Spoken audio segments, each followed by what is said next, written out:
Trump had said during his inauguration speech that he was declaring a national emergency at the southern border. Even before Trump took the oath of office, the governor of Massachusetts proposed last week that all members of a family staying in emergency shelters would have to be in the country legally. And Democratic Governor Maura Healey said applicants for shelters should have to verify their identity, residency, and status before being housed. Donna Warder, Washington. Mr. Trump signed around 200 executive orders and actions on his first day back, dealing with issues ranging from the border and benefits for illegal aliens to energy, DEI, and EV mandates. Marco Rubio is our new Secretary of State, confirmed unanimously by his former Senate colleagues. The Gulf Coast is shivering in the cold, and it's far from alone in that. We are looking at the potential for more record cold temperatures and really life-threatening wind chills, especially across portions of the northern plains and upper Midwest down into the Ohio Valley over the next day or so. That's Frank Pereira at the National Weather Service. As wildfires continue burning in Southern California, the gusty Santa Ana winds have picked up once again, increasing the fire threat at a time when crews had been making progress in containing the largest and most destructive of the fires. Check on Wall Street ahead of this morning's opening bell. The Dow futures up 190 points. NASDAQ futures 126 points higher. More on these stories at townhall.com. The following is not an actor, but a real-life story from Trinity Debt Management. My debt problem started probably about 2016. I needed my life to change financially. I called Trinity, and I ended up joining based on high credit card bills and high interest rate. And my counselor at Trinity has been great, and Trinity has been helping me to get on the right path of paying off these credit card bills, bringing down the interest rate. They have consolidated my bills into one low monthly payment. And now I am finally getting out of credit card debt. So I just want to say thank you, Trinity, for showing me a better and greater path. If you're in debt and you need help, call Trinity at 1-800-990-6976. My name is Sharon, and soon I will be debt-free for keeps. 1-800-990-6976. South Korea's impeached president has appeared for the first time before the country's constitutional court. The court will determine his fate. The BBC's Jean McKenzie in Seoul. There was an enormous amount of security around the court because the president had to be transported from the detention centre, where he's currently being held, to the court.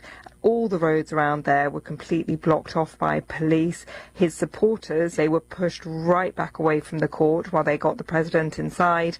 We've been seeing over the past couple of days, particularly, that the protests have become more agitated, more aggressive. We had a lot of violence here over the weekend when some of Yoon supporters actually stormed one of the courts. Turkey's interior minister says a fire that broke out at a hotel and a popular ski resort has killed at least 66 people, at least 51 other people injured in today's early morning fire. Broke out around 3:30 in the restaurant of the 12-story hotel.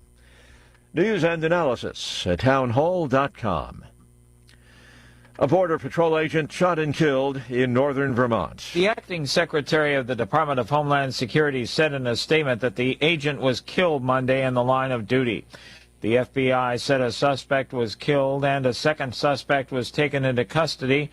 Vermont State Police said the shooting happened in the afternoon on Interstate 91 in Coventry. A portion of the highway was closed in both directions for about 2 hours after the shooting.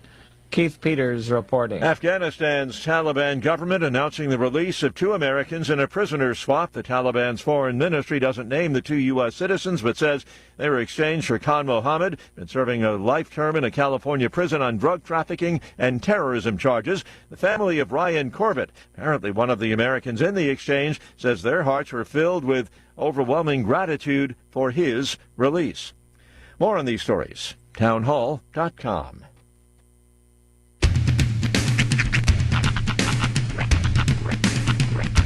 What in the wide, wide world of sports is going on here? I promise you, whatever scum did this, not one man in this force will rest for 1 minute until he's behind bars. Now let's grab a bite to eat. Yeah, come on. I feel the hot wind on my shoulder.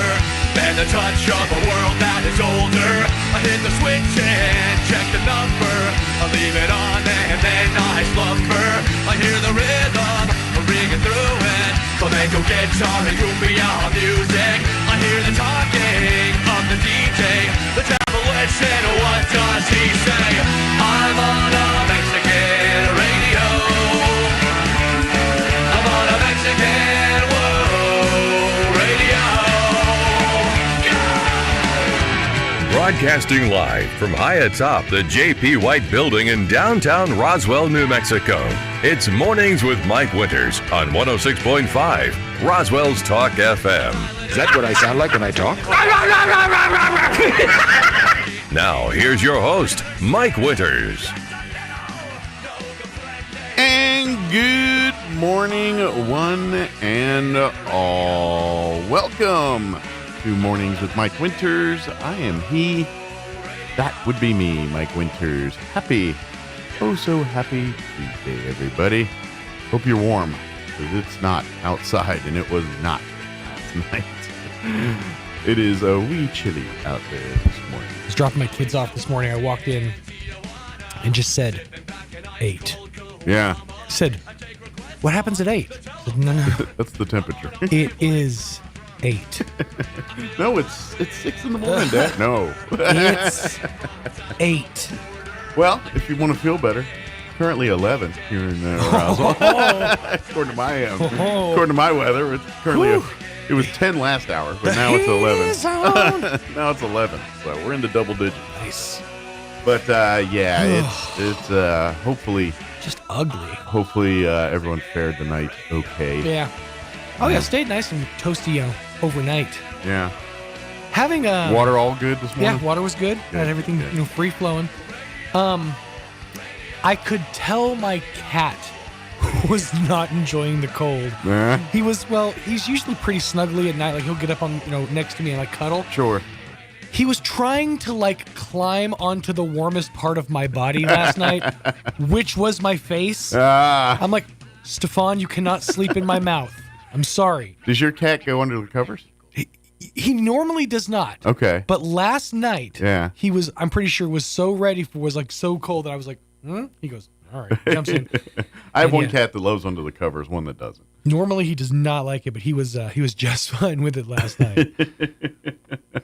Yeah, fortunately for me, not so much my wife, the cats do not enjoy sleeping on my side of the bed. They just don't, because I think I move too much or whatever. But when they sleep with us, one parks at Kim's feet, the other is usually right either in between us and near her feet, or sometimes both are in between her feet, just depending on how mad they are at each other. Occasionally, one will get up and then lay under the covers in between us. Mm-hmm. But she usually wakes us up to do that, because she'll come and she'll tap my pillow, and then she'll kind of Dad, and then she'll kind of push grab the blanket like she's all right. Dad, I don't have thumbs. Yeah. So my cat is so lazy. I have a the food deal that it keeps the food it's not automatic, but it holds. Basically, you don't have to fill it all the time. It's got its thing it dispenses. But sometimes the cat has to put their paw up there to get it to break loose to come, and she won't. She'll sit there and meow at me if there's a hole in that bowl, and you have me fix it. I'm like, you could fix that yourself, but same thing. She's a bit of she's our drama queen. She's a diva. I have a theory about cats. Yeah. That and this is just something I've observed mostly with Stefan. Yeah. If they see the bottom of something, it's empty. Oh yeah. It's completely empty. Yeah. My cat will eat a hole through his food. Yeah. And there will be a bald guy's head of hair around the side of the bowl. He's like, this is empty. Clearly this is empty. Right. So. Yeah, that's their logic. But anyway, she's kind of a cat that and I'm spoiled. You facilitate. Yeah, I've done all of the things to make these things happen. It's my fault. But what are you gonna do? So. Yeah. But anyway, it is cold out there, so bundle up. Yes. Our high today is we're not even getting out of the 30s. 38. That's actually nice compared to yesterday. I think we maxed out at 35. Fair point. Yeah, I think did we even get to 35 yesterday? I think we did. Yeah, it was just barely, because it's a 34 4 in my car when I got in yesterday. Well, it still felt cold. we're starting to come out of the freeze. But not quite. Yeah. I mean, our overnights the next couple weeks or next couple nights are still in the teens. So we still got overnight issues with freezing. So homeless shelters, things like that. We can't keep ignoring this stuff. We need to keep supporting, helping out if you can on these things. I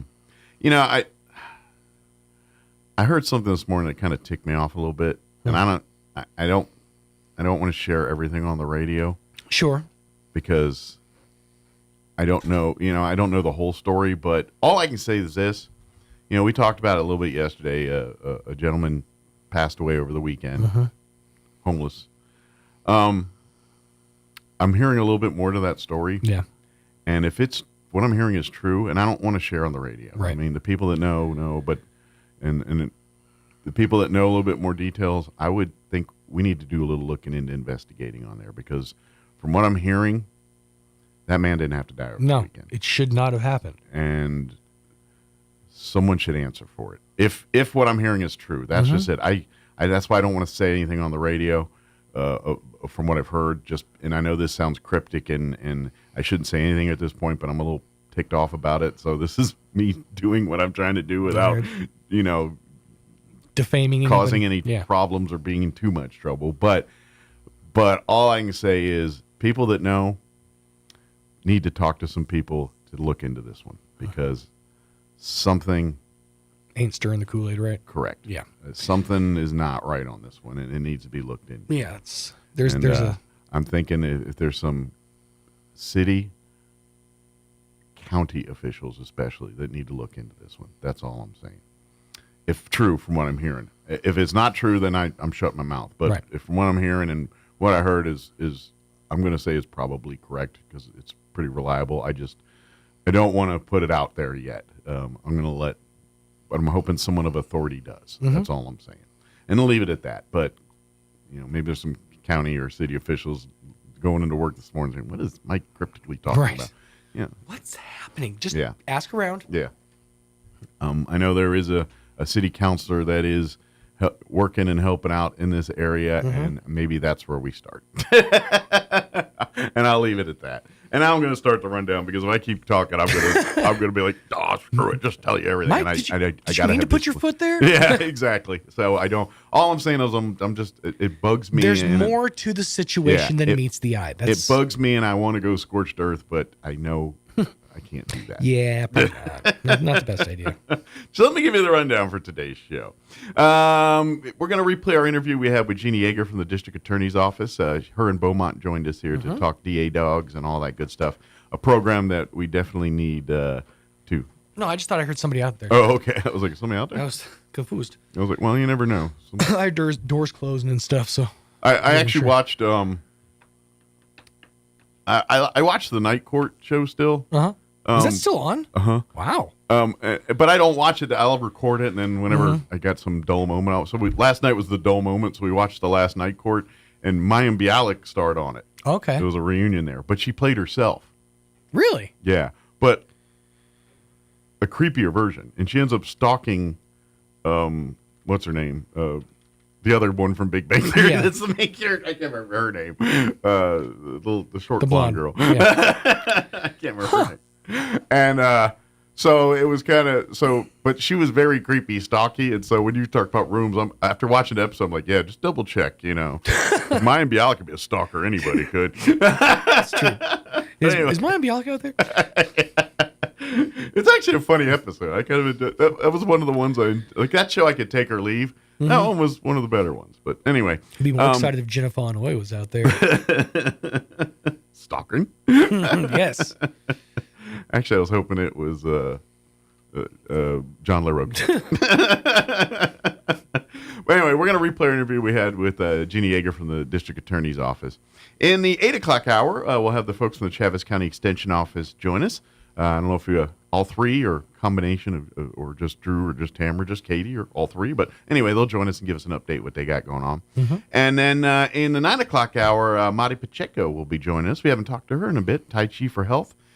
She's got some classes and things starting up. So Very cool. if she loves doing Tai Chi, obviously, but she offers a great class for beginners, for seniors, for people with mobility and health issues. She offers Tai Chi for all levels, but really finding, and I think she's going to bring, I failed to remember the gentleman's name, but I think she's going to bring a gentleman with her that's one of her students that, was dealing with a lot of issues and has seen vast improvement since he started his Tai Chi classes. So we'll talk Tai Chi. We'll talk Tai Chi good with Marty here in the 9 o'clock hour. Having just recently rewatched the movie Hot Rod, I really want to ask her if she knows that certain Tai Chi move that makes a person poop their pants. See if she can teach me the move. Well, that didn't work. I waddle out. It might depend on diet. Depends. All right, it is 7:16. Let's get you up to date on the weather. The actual weather. Let's just telling you it's cold out. I'm meteorologist Steve Hamilton with your Pecos Valley weather. We're getting sunshine today. High pressure is parked over the southwestern states. It will stay a little on the cool side. Our afternoon high in the upper 30s. We're in the mid to upper teens and clear for the overnight hours. And then we get a big boost on the daytime highs on Wednesday. We're back in the mid 50s and sunny.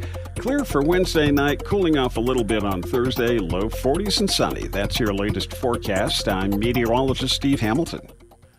Thank you, Steve. Currently 11 degrees here in Roswell.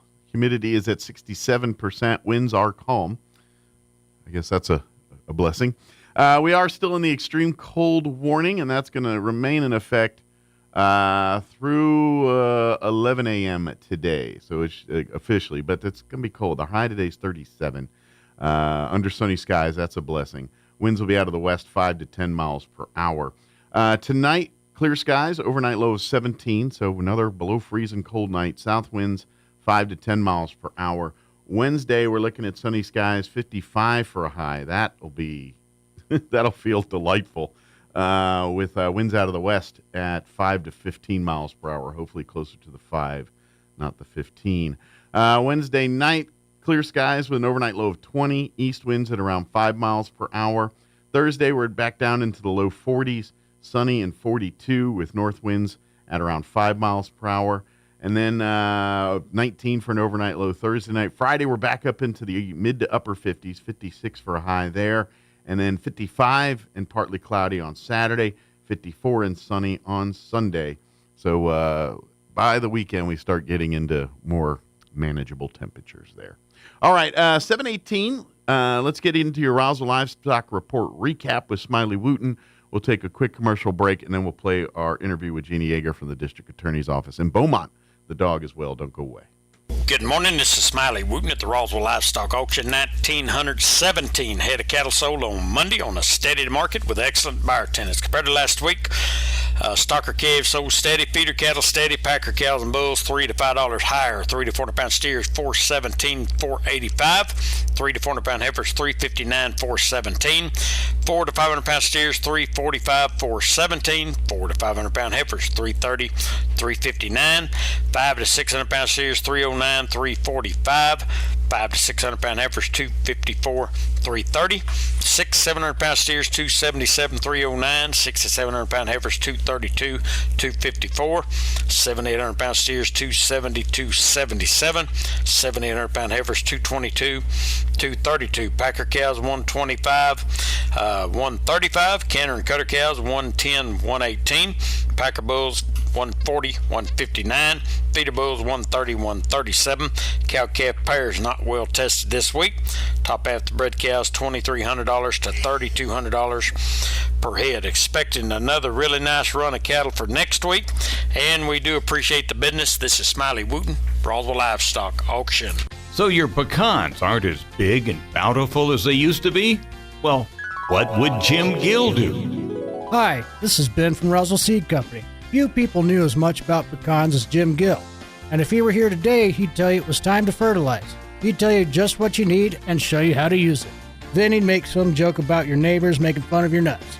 So when there's trouble with your pecans, head for Roswell Seed Company and ask them, What would Jim Gill do? If they ask for your Medicare, Social Security, or bank information, hang up the phone.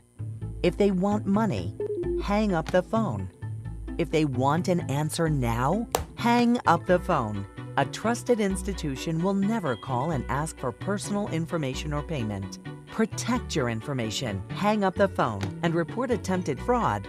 Learn more or report at aging.nm.gov/fraud. Sponsored by this station and the NMBA. Have you experienced the Valley Cafe yet? It's much more than lunch or dinner. It's an experience. Chef Anthony Noble is a nominated Chef of the Year and manager with a 4.9 out of 5 kitchen cleanliness rating and a 4.8 out of 5 most loved rating. It's time for you to experience the difference that so many others already have at the Valley Cafe. Visit for lunch or dinner at 801 West Brasher, the Orange Building across from Church on the Move in Roswell. And save the Valley Cafe in your contacts. 575-755-EATS. 575-755-3287. Don't forget, we can cater your event too, and a portion of our proceeds go to the Dream Center in Roswell.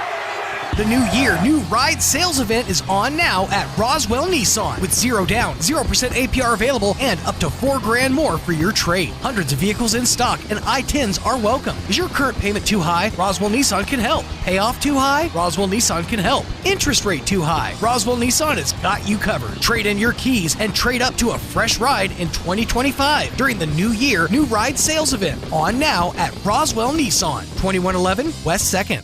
Here's a Mornings with Mike Winters fun fact. The catfish has over 27,000 taste buds. Do you think they prefer fried or blackened? Here's Mike Winters. Joining us in the studio this morning. Damages them both. I imagine they lay off the broccoli and a few other things too too. But good morning. It is 25 minutes after 9 o'clock. And joining us in the studio this morning for the first time in 2025. Happy New Year. Happy New Year. Jeannie Yeager with our 5th Judicial District, District Attorney's Office. And good morning. And, of course, Beaumont is here as well, too. I cannot say Gina's here, but she brought Beaumont as well, too. So even though he's not on camera, he's underfoot receiving rubs and pets and all that. Yeah, if Gina's there, Beaumont's usually right with her. So. Well, earlier it was kind of funny. She had the head. And I had the butt, and he was under the table, and I'm rubbing the butt while she's rubbing the head. So,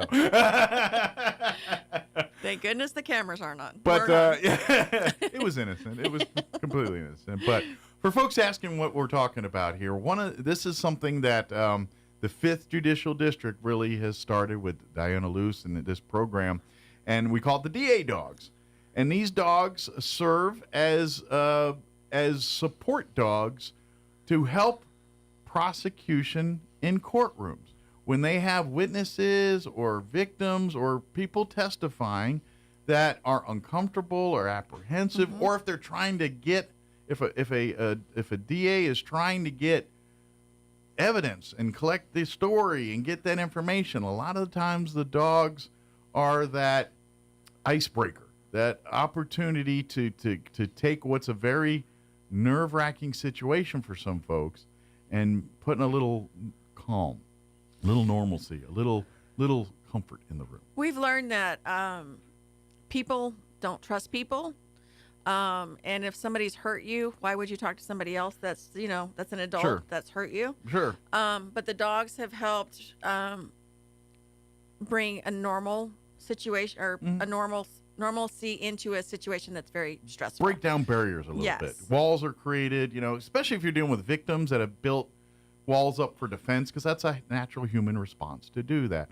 Sometimes Beaumont in the room or one of the other dogs just being there and resting their head on your lap or doing what dogs do kind of softens that a little bit and lets down the armor. Yeah, Kiki, Tina, Duke, and Beaumont basically bring smiles when you walk into our office, which is amazing to see for these people that have been through hell and back. Yeah.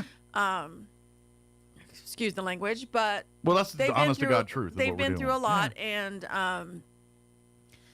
for them to come in and to this big scary building, to this big scary office with people they don't know. People in suits and dresses looking very intimidating. Yeah. And then they have this fluffy thing that comes up wagging and just shaking their bodies. And it's like, hi, guys. What are you doing here? Yeah. So it's been nice. It's like It's literally like watching the serious drama, and then Bozo the Clown walks through the room or something. You know what I mean? It's literally one of those moments you're like, what just happened? And it just breaks the tension. It is so amazing when when we walk down the hall, and when they first come in, they're in our waiting room, and you see them, and they're just so serious, and then they see the dogs, and their body language changes, and they smile. So it's a big change for them, and it's immediate. And it makes humans out of everybody in the room, and that's what. And at the end of the day, when you're dealing with the law, it's very black and white, but how to get to the answers in the law is very gray. And that's where you need that humanity to come in, and you're dealing with very human things, and sometimes you need to have human things to break up and get through to do that. And there's, to be honest, the dog is one of those easiest ways, because as soon as you walk in, the dog's doesn't have an agenda, doesn't have anything other than it's looking for some petting or a cookie or something. You know what I mean? Yeah. Its needs are simple. Yeah, they're very simple. So that sometimes just makes it that much better. And this is the great part. You know, since this has been going on, they're seeing success. They're seeing more convictions. They're seeing more people coming forward. They're seeing more people getting resolution from each and one of these cases. And at the end of the day, that's all the district attorney's office really doing. It's like, look, we can't make things happy again because some of the nature, but we got to give justice to people that deserve it. And we're seeing a better results just because these dogs are hanging out in the room. And so that's why. And here's the rub right now, is we're seeing results that are so positive. But here's the deal. There is no government funding. There is no anything your taxpayer dollars are doing to support this program that we know is effective and is working in the system. Everything we got, the DA dog program here in the 5th, this is all grassroots. Gina and some other volunteers and staff are literally going door to door, hanging out at fairs and various things, you know, letting people come pet on the dogs and say, can you give us money, please, so we can get more of these dogs. And next thing you know, we're seeing the 5th Judicial District, the 12th Judicial District, the 6th Judicial District, and then we're going in Arizona. And next thing you know, every DA's office in the country has a pound of dogs, or whatever you call a gaggle of dogs, I don't know, that are available to help people. Yes. Sorry, Beaumont's pulling on me. Beaumont's got Beaumont. He just laid down. So we are working on third generation. This program started in 2014 when Janetta Hicks was DA, and it carried over. Yeah. It grew. It's growing. But the funding does come from the foundation, the 5013C, and we have a board. We have everything that we constantly are fundraising. We're doing a salsa sale right now. We have the golf tournament planned in October. We have different things throughout the year to keep the funding going. We also get grants. But here's the thing: is government should be funding this. Yeah. You know, this is a tool like anything else, like benches and judge hammers and pens and computers. Yeah. These dogs are yes, they're animals, they're living things, but they're also vital tools in doing the day-to-day job of the district attorney's They're vital office. for our victims, for them to have a fair fight in court. Yes. To have somebody to have their back. I mean, these dogs have their back. No judgment, no questions. We're here for you. Absolutely. Whatever you need. Absolutely. And here's another cool thing that you may or not realize too, is these dogs do kind of do double duty. Like when they're not doing official DA business, they pop in like places like the library from time to time, or various schools and things, and just, you know, be mascots. You know, like for instance, I know like the Casa dogs, sometimes you guys kind of, you know, flip out your appearances, but because the Casa dogs are also very popular too. Yes. But like, you know, the library started their program where kids get to read to dogs, and so I know Beaumont, some of the others have done that in the past. They have done that, and we're ready to go back over there. Yeah. That was so much fun. It is, but that's for the dogs. The dogs loved it, and that's the cool thing. And we want more of that and more, because ideally, yes, the day-to-day stuff that these dogs do is so needed. But I think just to get people to understand, because I get it, it's the DA's office. You get a call from them, you feel you're in trouble, and so there is a stigma when that call happens. And I'm not saying that'll ever go away, because as long as people But the dogs also give the human side to the DA's office. When people, because I get it, you're nervous and all that, but you know what? It's a building full of humans too that are trying to do their things, and at the end of the day, every person in that building has seen it, done it, been there, and done that, and they're just trying to get the best resolution for everybody. Yes. And sometimes that mission gets missed out because you're thinking they're the man, they're the government, they're the authority. And yes and no. Yes, they are here to protect and provide justice for the people, but at the same time, yes, it's humans. There's people, and these dogs, and a lot of these cases, again, it's black and white. Especially when you get into families and domestic violence and people, loved ones going against each other in court. When you have those things happening, these dogs do make the difference in those things. And that's where it brings that where it can get really ugly. It brings a little love in a very ugly situation. It helps so much. I mean, they're not used in every case because some people just don't like dogs or allergic. Yeah, not everybody is a dog lover. We get that. But they are a great tool to help us get through some horrible information, horrible being in the courtroom. It's another tool for us for victims. It does give strength. Victims don't have a lot of, they have a lot of rights, but it's just another way for us to help protect them in the courtroom. Well, and this is something that, and God, I hope for people listening that have never experienced this, I hope you never do. But if you're a victim in a case, especially a case of violence or of a family or something where there's a lot of, and 99.9% of cases are usually people that know people and involve people that you either come to love, respect, or have a very integral part in your life. That's not uncommon here. And when you're dealing with those situations, it is very hard to share what you share because, and it's for a lot of reasons. If it's a family member, you want them punished, but at the same time, you don't want to be the reason that they're in jail for the rest of their lives or whatever it is. And you're dealing with that kind of stuff. And that's where these dogs come in and say, all right, let's be rational for a minute. Let's stop, forget all this. Let's calm down. Let's just de-escalate for a minute. And then when everyone's kind of loving, then we can start talking and say, this is what's going on here. This isn't about hate. This isn't about point.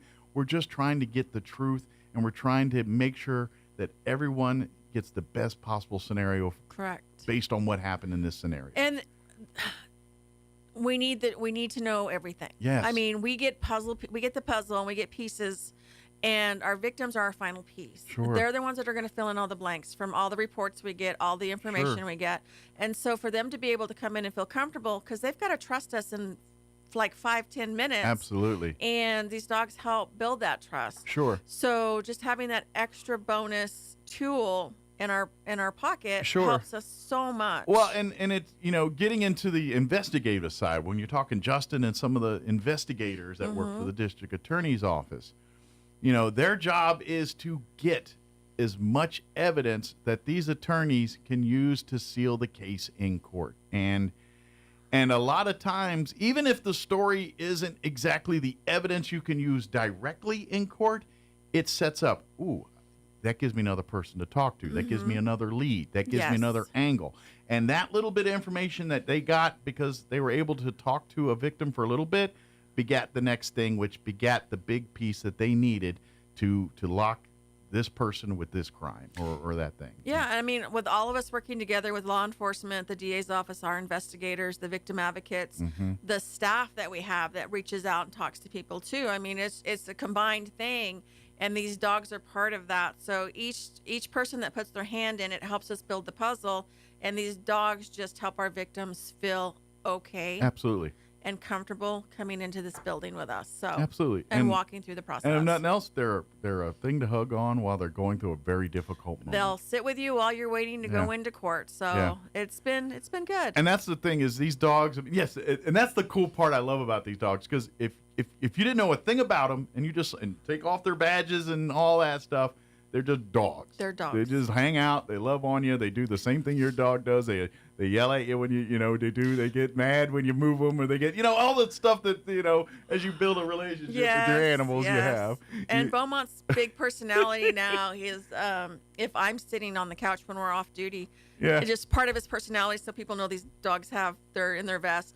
When they're in the vest, they know they work. When they're home, they're dogs. I would imagine they probably that's like that's their symbol. All right, it's on. It's time to work. It's no different than we as humans. You put on your suit. You put on your. Here we go. Guess what? It's work mode, and this is that for them. And then when they get home and the vest comes off, the tail's wagging. And, just like you want to go home and have a beer, go home. That's what the dogs are. All right, let's go home and hit our routine. And Beaumont take me for a walk or whatever it is. Will sit there and tell me, like if I'm sitting on the couch and there's one of my other dogs sitting next to me, he'll sit there and bark at me or talk to me saying, that dog needs to go. I need right there. So they have personalities. And they're intuitive too. And that's the thing too. And that's part of the training because at the end of the day, they're just dogs. But when they're working, they truly are. They sense when there's something upsetting. They sense that, and they know, their training kicks in and know how to react to those things. Yes. When they see people, they've trained in on cues and clues, just like investigators are and everybody else that's doing things. Well, the process for these dogs is they get to pick what job they want. Yeah.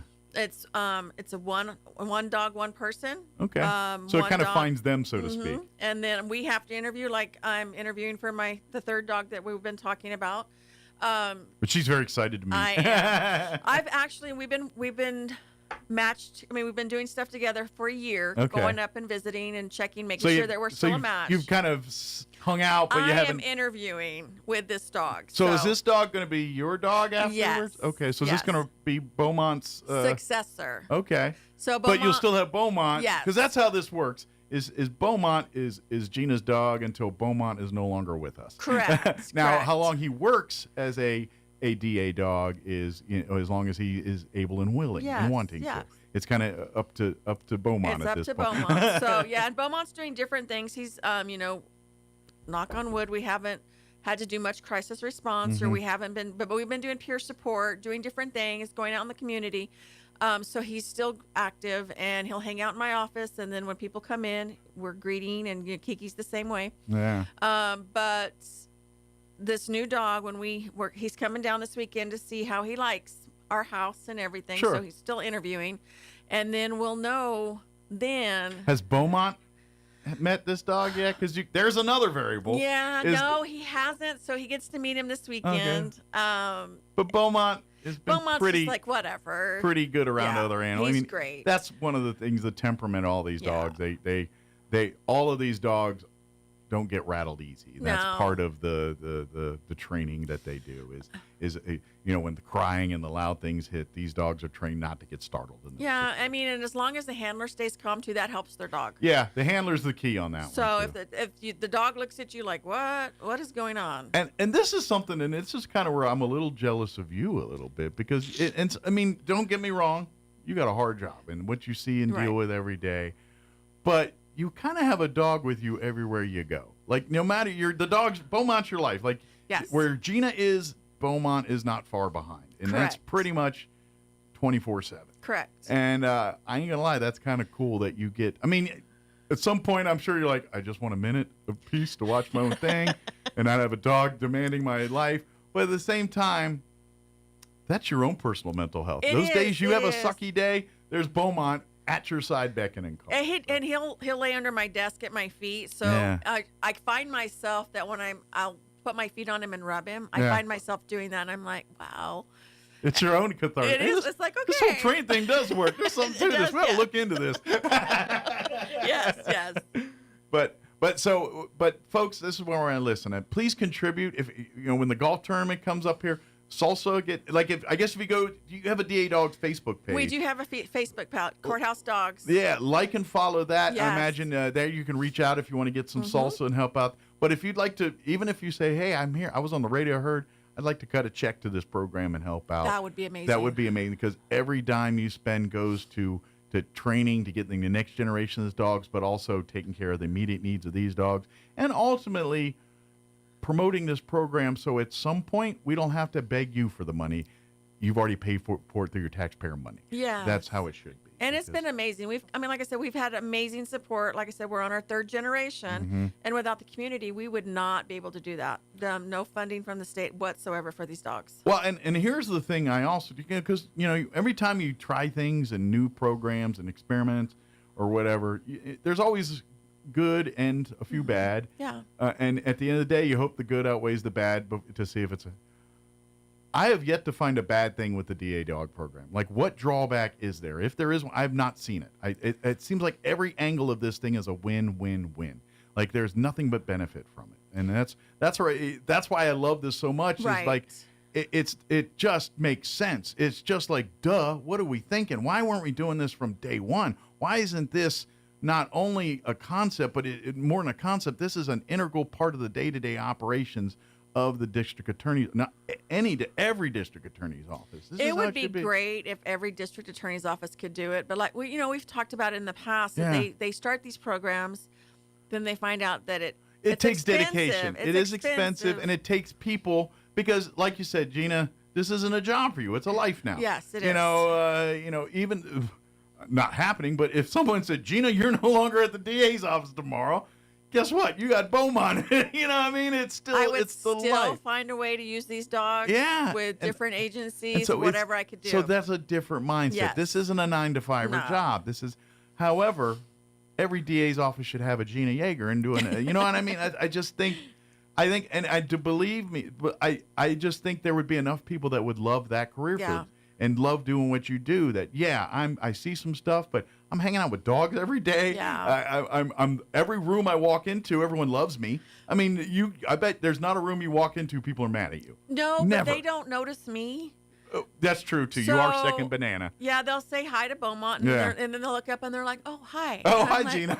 You're here too. But I'll take that. We have amazing dedication from all of our people that are handlers. We have 15 handlers that help with these dogs. Sure. 4 dogs, 15 handlers. So there's dedication. And like you said, this isn't an 8-to-5. Yeah. If you're a handler, it's 24/7, 365. You're living. Yes. Your partner goes home with you. Your partner is your family member. And so we have really good handlers that have dedicated, that have stepped up and said, okay, I'm going to take on primary, which is the one where they go and live with you and you're responsible for food and all of that. Sure. So we have amazing people that have stepped up and are like, we want this to go. But they also see the good in what Yes. they're doing. And that, Yes. I mean, but my argument is it's not a bad gig. You get to hang out with dogs all day. Like, it's fun. I mean, it's like you're raising a life and like anything else. And there's an emotional gambit because we all love our pets, and these pets, yes, it's your coworker by day. It's your dog at night, and your Bubba. Yeah, I mean, there's days where me and Beaumont are like, okay, me and you need to have a separation for a couple of hours, so another handler will come get him. But and then at the same time, you're also the mom, which means you're the caretaker, which means anytime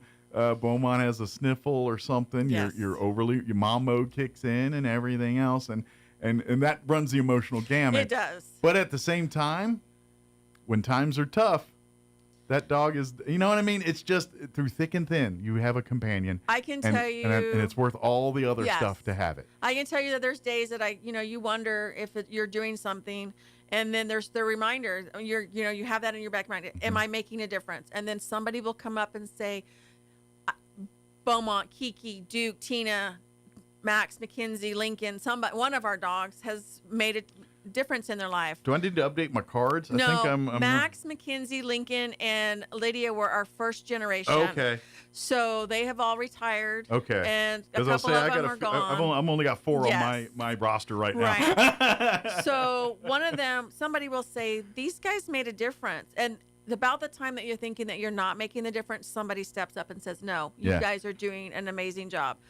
And yesterday, they're like, we've never met these dogs, but we've heard what work they do. And it was reassurance. And it's like, okay, they are making a difference. Word's getting out. The word's getting out, and people are talking about how they've been helped. I hope before I leave this earth that this is something that's a commonplace in every district attorney's office. Me too. And because there's too much evidence, there's too much positive results to not, it's worth the expense. Mm-hmm. It's worth the time. It's worth the effort. I get it.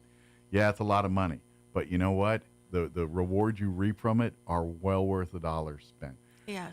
I would argue that if you asked every deputy district attorney in the 5th Judicial District Office, they said they found benefit from these dogs on at least one case, if probably not 500 of them. Right. You know what I and mean? it helps the employees. I mean, we all see bad things at our job. Mm-hmm. And so when they're having a bad day, the dogs know it, so they want to go visit and just kind of give them some time to decompress. I'm about to say, you're probably a little mental health for your own staff. Yeah. You know, So peer support is amazing with these guys. It's been a crappy day. Let's go to Gina's office and hang out for a minute. It's like, okay, I'm going to go back in my office, just play with the dogs. Well, if you play your card right, let's do this. But like, let's work it in your favor. Like, bring you a coffee, bring you a Coke, bring I you need to do that. You know, a gag, maybe a one of those office day, like the coffee cup full of Hershey Kisses. You know, something like that. We need to do that. Or maybe I never thought about that. You know what? Beaumont needs a taste too. Maybe a thing of dog bones as well while we're talking.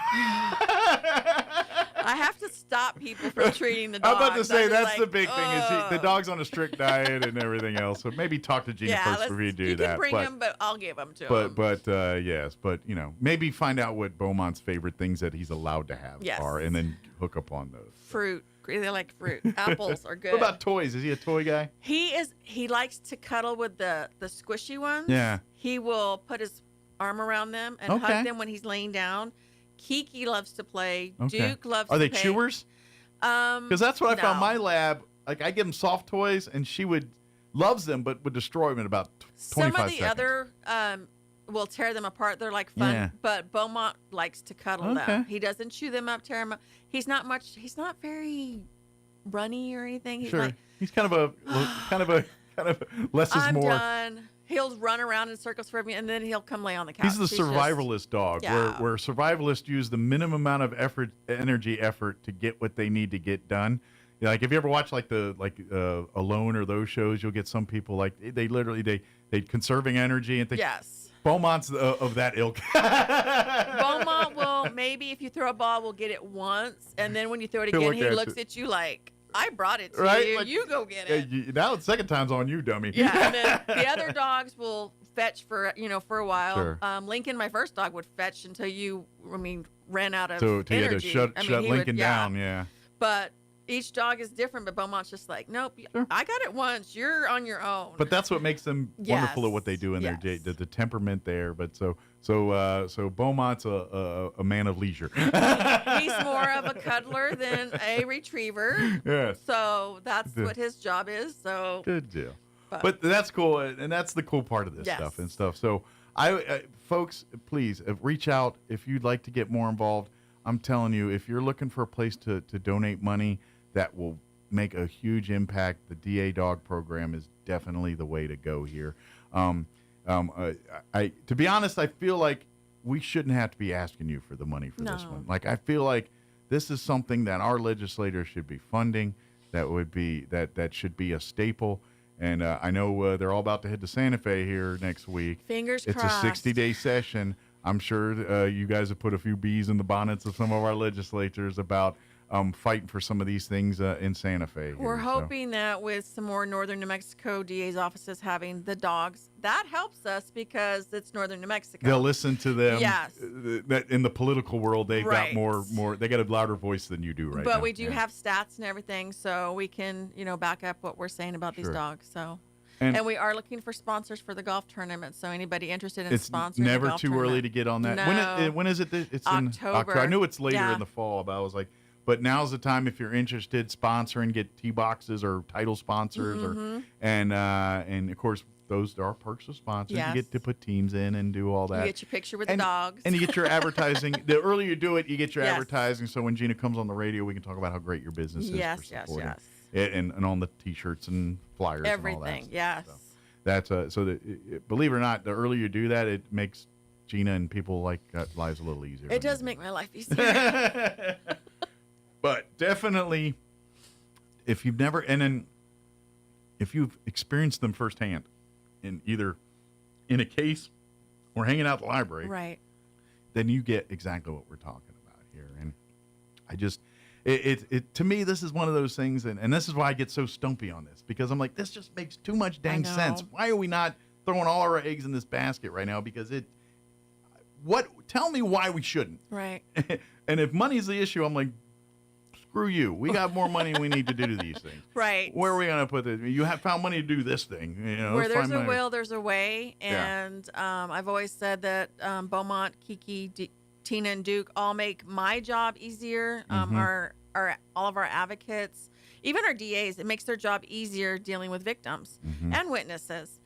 Young, old, it doesn't matter. They don't care if you're little or you're big. They're going to love you no matter what. That's the beauty of it. Yes. They don't matter. They see, and I'm going to take a stab at Beaumont and the other dogs. They sense. They see the person kind of sad in the room. They probably automatically just kind of saunter over that way and kind of sit by and wait. And see it's what not always the victim that we're thinking needs the dog. Sure. It's somebody else, and we're like, no, he's supposed to be over here, and it's like, no, they're going to the most stressed person. Sure. And it's like, okay, you The guys are dog- teaching me. Right, the dog knows. Yes. Well, and that's what I love. Like I see those videos all the time of service dogs and various people that have seizures and things like that. The dogs can pick up on that before it and get them their happens, medicine or yes. get them to where they need to be so they can have their seizure safely. It's that dogs, they got that thing that we don't have to, and cats and other animals do too, but dogs are able to train them to focus it for our good.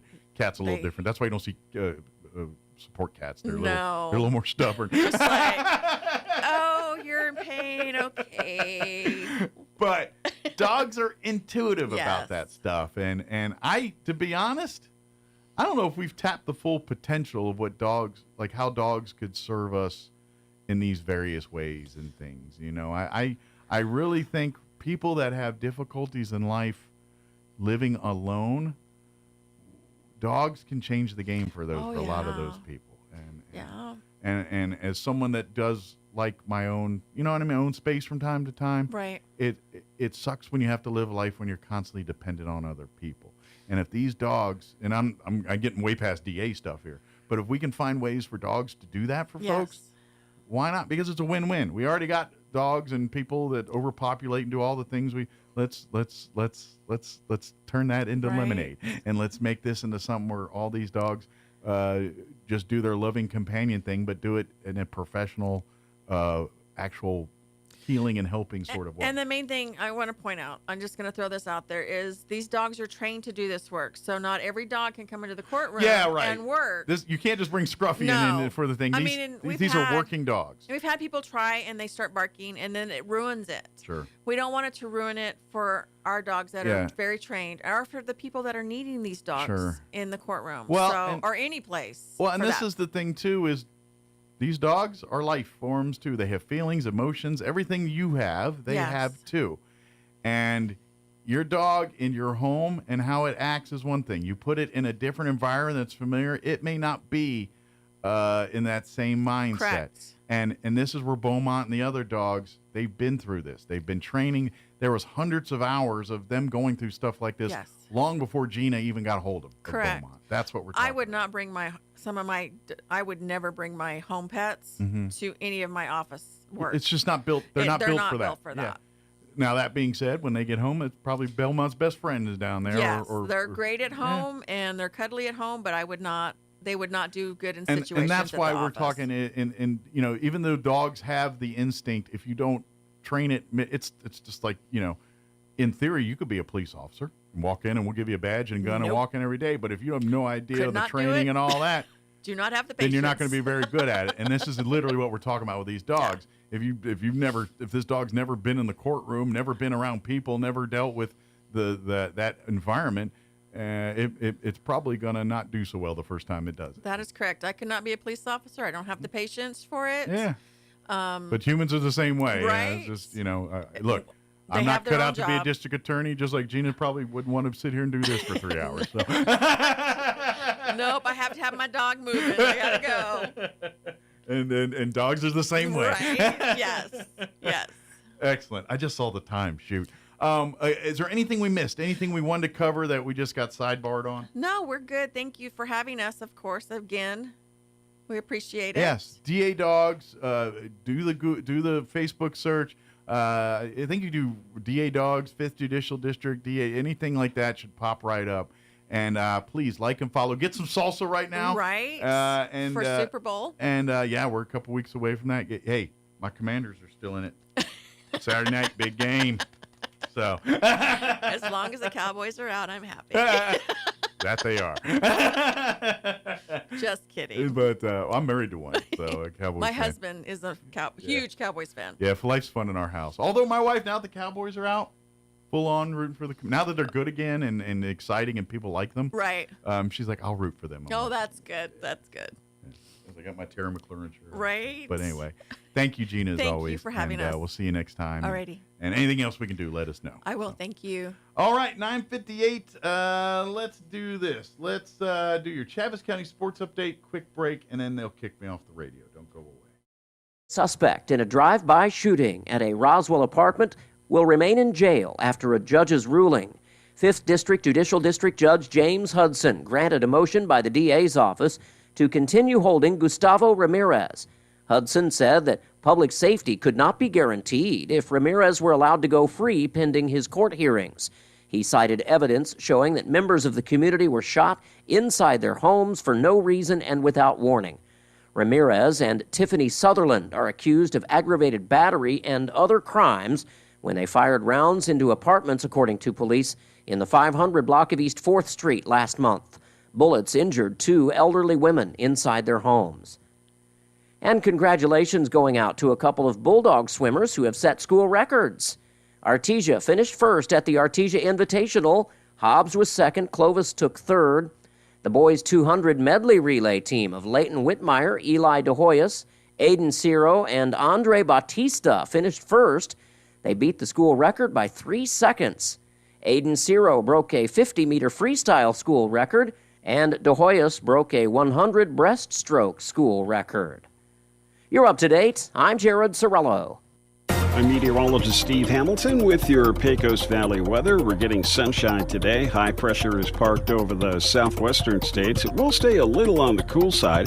Our afternoon high in the upper 30s. We're in the mid to upper teens and clear for the overnight hours. And then we get a big boost on the daytime highs on Wednesday. We're back in the mid 50s and sunny. Clear for Wednesday night, cooling off a little bit on Thursday, low 40s and sunny. That's your latest forecast. I'm meteorologist Steve Hamilton.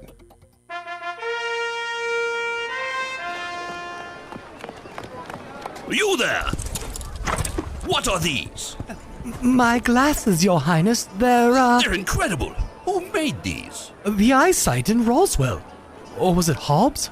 Or maybe Carlsbad. So well crafted and stylish. So the eyesight thinks they can challenge my throne with their quality eyewear. Actually, Your Majesty, I got 2 pair and an eye exam. It was so easy. I did it during my lunch break, and they even took my insurance. Lunch break? Who gave you a lunch break? Human resources, Your Majesty. Silence! I'll get you eyesight!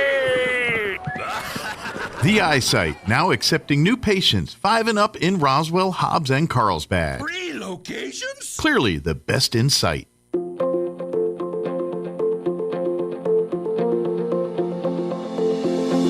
A comedian once said, "No one can tell me anything, not even myself." Hi, this is Pastor Troy and Julie Smotherman for The Joy of Marriage. You know, most people stop listening and start forming an answer or response when someone's talking to them within 7 seconds, so they miss most of the information. John 10:27 says, "My sheep listen to my voice. I know them, and they follow me." You know, when Julie and I were preparing for this, she looked right at me after I spoke for a while and said, "What?" I guess we all have work to do in listening. But you know what? Just like learning to know God takes time and focus and to know His voice, it's going to take time and focus to really get to know our spouse and to really start enjoying and loving marriage. If you have any questions or would like further information about the Joy of Marriage Ministry, please go to jomconference.com. At Richland Motors, it's never been easier to sell or trade your current car, truck, or SUV for a newer model to hit the road in. Even if you don't purchase from Richland, they want to buy your vehicle for top dollar. But if you do buy from Richland, don't forget, they're the home of the powertrain warranty for life. That's a whole lot of confidence for you. See Richland for details, 2nd and Sycamore, and 1309 Southeast Main. So your pecans aren't as big and bountiful as they used to be? Well, what would Jim Gill do? Hi, this is Ben from Roswell Seed Company. Few people knew as much about pecans as Jim Gill. And if he were here today, he'd tell you it was time to fertilize. He'd tell you just what you need and show you how to use it. Then he'd make some joke about your neighbors making fun of your nuts. So when there's trouble with your pecans, head for Roswell Seed Company and ask them, what would Jim Gill do? Thomason. It is President Trump's first full day in office for his second term. Among items on his agenda today, a prayer service later this morning at Washington National Cathedral. After 2 assassination attempts, Mr. Trump says, his words, "I was saved by God to make America great again." And America has a new Secretary of State. The nomination of the great Senator Marco Rubio from the state of Florida is confirmed. And with that unanimous Senate vote, Marco Rubio is now America's top diplomat. Hitting the ground running, President Trump quickly signed a pile of executive orders, among them pardons for roughly 1,500 people. Mr. Trump calls them hostages, charged and jailed in connection with the January 6th U.S. Capitol riot. And he acted with lightning speed on the immigration crisis. With aggressive speed on his first day back in office, President Trump signed executive orders for increasing border security, designating drug cartels as foreign terrorist organizations, and limiting birthright citizenship. We're the only country in the world that does this with birthright, as you know, and it's just absolutely ridiculous. In his inaugural address, the president said his administration will begin returning millions of criminal aliens back to the places in which they came. Greg Clugston, the White House. And moments before leaving office, President Biden pardoned his brother and other members of his family amid allegations of influence peddling that earned them millions. President Trump says it sets a bad precedent.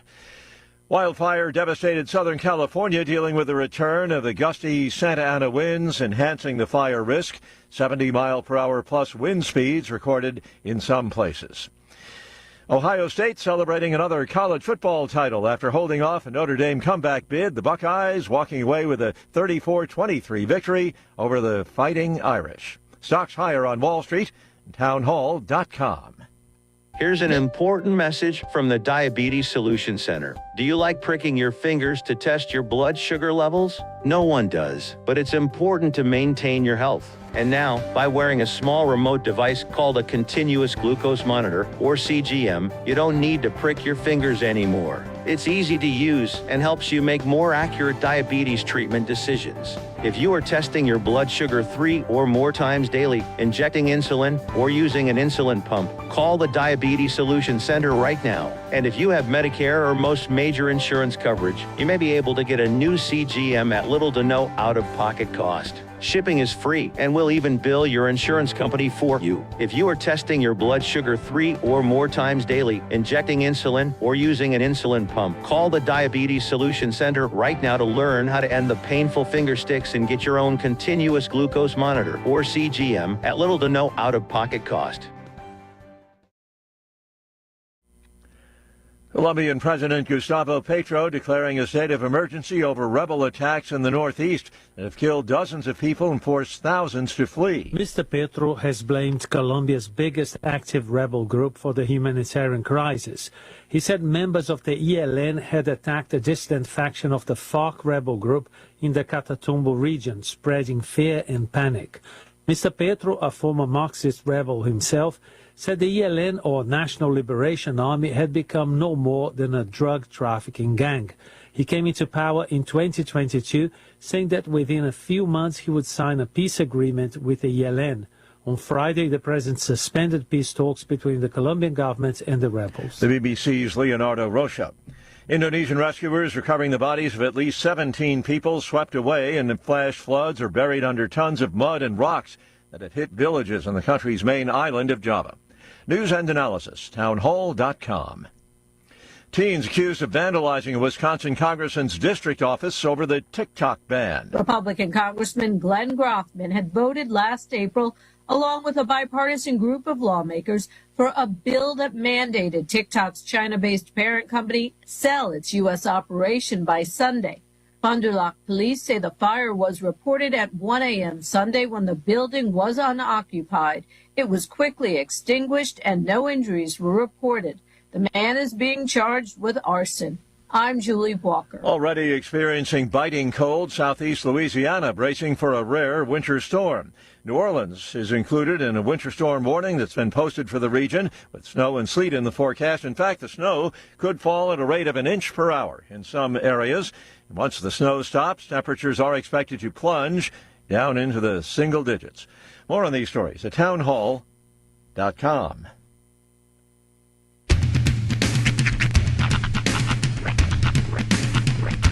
What in the wide, wide world of sports is going on here? I promise you, whatever scum did this, not one man in this force will rest for 1 minute until he's behind bars. Now let's grab a bite to eat. Yeah, come on. I feel the hot wind on my shoulder and the touch of a world that is older. I hit the switch and check the number. I leave it on and then I slumber. I hear the rhythm ringing through it. Flamenco guitar and cumbia music. I hear the talking of the DJ. The devil listen, what does he say? I'm on a Mexican radio. I'm on a Mexican radio. Broadcasting live from high atop the J.P. White Building in downtown Roswell, New Mexico. It's Mornings with Mike Winters on 106.5 Roswell's Talk FM. Is that what I sound like when I talk? Now, here's your host, Mike Winters. And good morning. It is 6 minutes after 8 o'clock. Welcome to hour number 2. The Deuce. Of Mornings with Mike Winters, right here on 106.5 Roswell's Talk FM. Happy Tuesday, everybody. Chilly, cold, freezing, frigid. Take a pick. It is Arctic lights out there. It's definitely a cold one. Yeah. It's cold out there every day. We're right around the corner from that, by the way. Oh, yeah, that's true. Groundhog Day. That is true. A couple weeks away. Mm-hmm. I don't know. I'm hoping not 6 more weeks of winter. I think I'm good now. It feels apropos this year. Yeah. I mean, the repeatedness of it all. I feel like we're in a reboot, you know? Yeah. You know, it was barely, I mean, it got some attention, but not the attention, but there was a national championship game last night. Ohio State won the national championship in football. Wow. Congratulations, Ohio State. Yeah. Between inauguration and Martin Luther King Jr. Day and everything else going on, it seems to have taken a backseat. But yeah, that did happen last night. Yeah. It felt very, I mean, some people was probably their world, but it like when you go on, like when I go on X there and Twitter to get mad, but you know, I scroll through there and usually, you know, there's all the college stuff. I get the way my feed's set up. I see a lot of sports because sports. Well, because you feed the algorithm and the algorithm feeds you. But I would for every post I saw about the national championship, I saw 37 posts about either inauguration stuff or, well, quite frankly, commander stuff in my head. But that's, to be honest, that's my big distraction. Yeah. I'm like, people like, you watch? You know, I watched some of it. I was busy not caring. Yeah, care more about my football team. That's sort of what it's like to be a pro wrestling fan, because you're like, you know, some big thing happens and you're like, I have to wait till I find another smart mark to talk about it. Yeah, right. It's like I'm more interested in my team right now because, be honest, this happens every 4 years. It's been 30 years since this happened for me.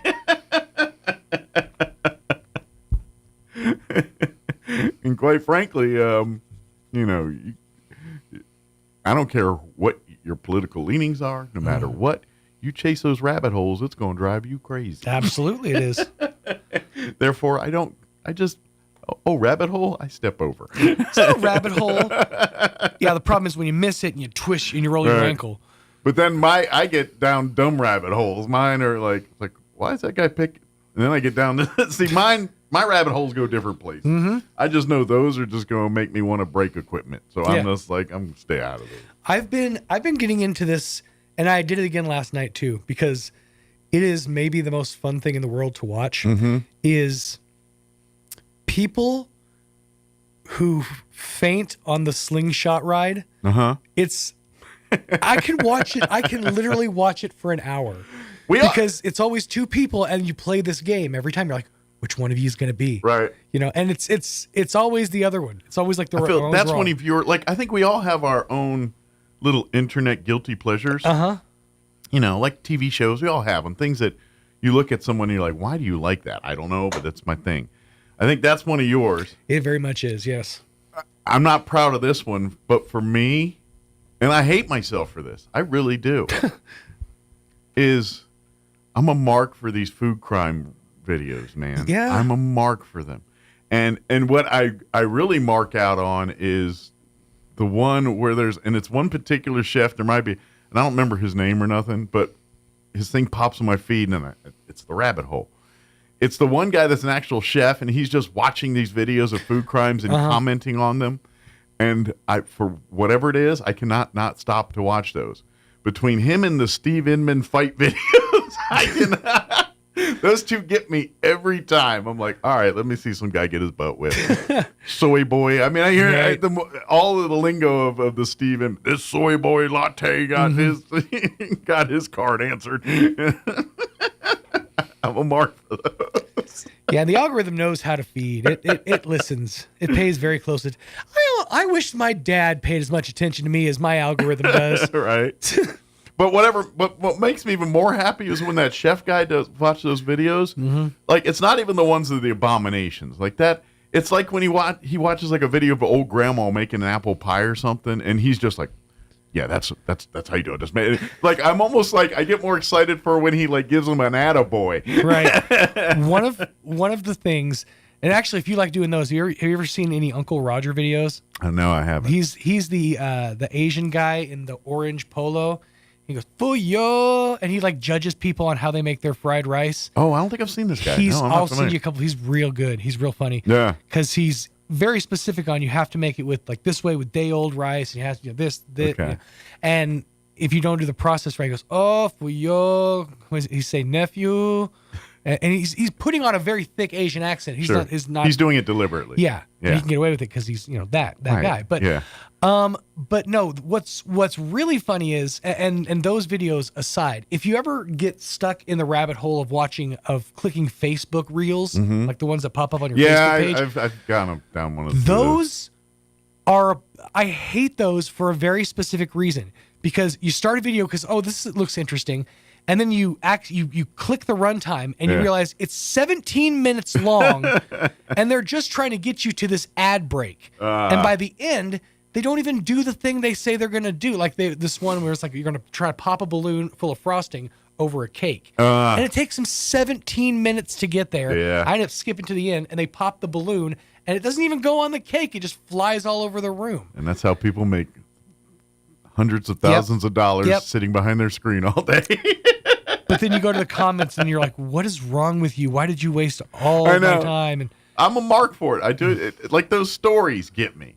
Like, I almost did it this morning where it was a story about and it's the hokey thing where it's like, I gave a homeless man a free cup of coffee. Right. Turns out later I saw him in first class at the airport. And you're like, I'm a mark for those every time. And then they stop the story right at the part, and I'm like, and I was like, oh. And then I click. I know what's gonna. I said stop, and I click the comments. Don't do it. I do click the comments. Oh yeah, the comments are a good place to go because you're like, is there anybody going to put a TLDR in here? Right. Like, okay, fine. I didn't read the end of the article, but somebody tell me what happened. Well, but I didn't even get that. But I did get the right after the link to the rest of the story was the right after that was you're gonna have to have 17 clicks followed by this to get. And I was like, and then I started scrolling. Maybe someone can end it. No one did. What's always funny to me is those ones where it's like the compilation list, and it's like 40 pictures that you won't believe. I'm a mark for those. Number 17 will shock you, right? So I bring that up because yesterday Rhiannon she came into the living room to show me some pictures that she had drawn on her tablet. Yeah, and she goes, "Number 2 will shock you." I'm like, Rhiannon, you do not have to talk to me like a YouTube video. Just the way number 2 will shock you. Will it? You think that's our future? like our communications will just be like that. Yeah. Like, it reminds me, again, I've seen a lot of Big Bang Theory. An episode of Big Bang Theory where there's this particular episode, they're having a meal and they're inviting the neighbors over for the meal. Mm-hmm. And one of the neighbors is, I believe she's from Russia or something, somewhere Eastern Bloc. I don't know, Latvia or one of these. But I guess she learned all of her English watching TV. And so every time you talk to her, she's like, she says things like, you say, hey, how are you doing today? Good. And news will be coming up at 11. And she's like, well, it'll be about 15 minutes. 15 minutes can save you 15 minutes I or more. I know that I've referenced this series of movies recently. Yeah. I'm not obsessed with them, I swear. But it's exactly Johnny Five in Short Circuit. Yeah. If you remember, because he watched TV, and that's how he learned to communicate with them, conversationally. And I know in real life that's actual. My brother, his college roommate, ironically enough, was from Russia. Mm-hmm. He grew up I think he was born in the United States. Okay. But he grew up in New York City there. But his parents only spoke, so he learned his English literally from watching television. Right. So and to be honest, if you talk to him today, he sounds like you or I. However, if you have an in-depth conversation, certain words, and you start hearing that Russian, just kind of eke in. Yeah, kind of dialect eke in a little bit there, but he doesn't talk like like he watched television all day. Right. Film at 11. Hello, friend. There's certain people that it's like you have a vaguely European accent. Yeah. It's not necessarily a heavy or thick. Yeah. It's there. It's just slight. But the way he talks and everything, he sounds, because his mindset's American. You know who kind of has he talks smack hard the way he does and everything. Jean-Claude Van Damme. Yeah. If you ever heard him talk, he's like, I like to be fashionable, so I wear black silk underwears. It's like he just slips into it in certain phrases. Like this guy, this is, and I can't share this whole story because it's not NSF radio. Right, but okay. At my mom's funeral back in 2004. Okay. He's my brother's friend, so he was at the funeral with us there, and we had like the afterward reception and everything. Everyone's eating cake and talking and all that. Sure. And he came up to me, and he's referring to my Aunt Frances, which I've told you. I think I've told about her. She's a piece of work. Yeah. she's that old school racist, just the old, from she has a certain name for Brazil nuts. We'll just leave it at that. She's a piece of work. But anyway, she was my mom actually kind of took care of her before she died, was kind of the one person that was kind of looking out for her. Mm-hmm. But Aunt Frances outlived my mom, ironically enough. And good die young, man. And so at the funeral, everything, she's doing her deal, whatever. But at the reception, Chris's roommate comes up to me and he says, "Who's the shriveled up old?" I can't say the rest. I'll just say Tuesday. This: men have them, and the thing they come in. Oh, that's fantastic. And I had to explain to him, that's my aunt, but he doesn't like. What you do he at sounded that point, totally American. What you do at that point, you turn around and go, "Aunt Frances, come on down. How you doing, you shrivel up old?" I wasn't offended because it was funny. It was just, and she was a piece of work, man. She was, I love her, and she was, at her core, she's nice, but she just was raised different, built different, and talked different. Like, I'll never forget. This was when I was still in the Air Force, and I came home to visit Mom and everything, and so Mom and, matter of factly, this was right at the end of the Air Force career because Kim was with us, so it was probably when I brought them home to meet Kim and all that.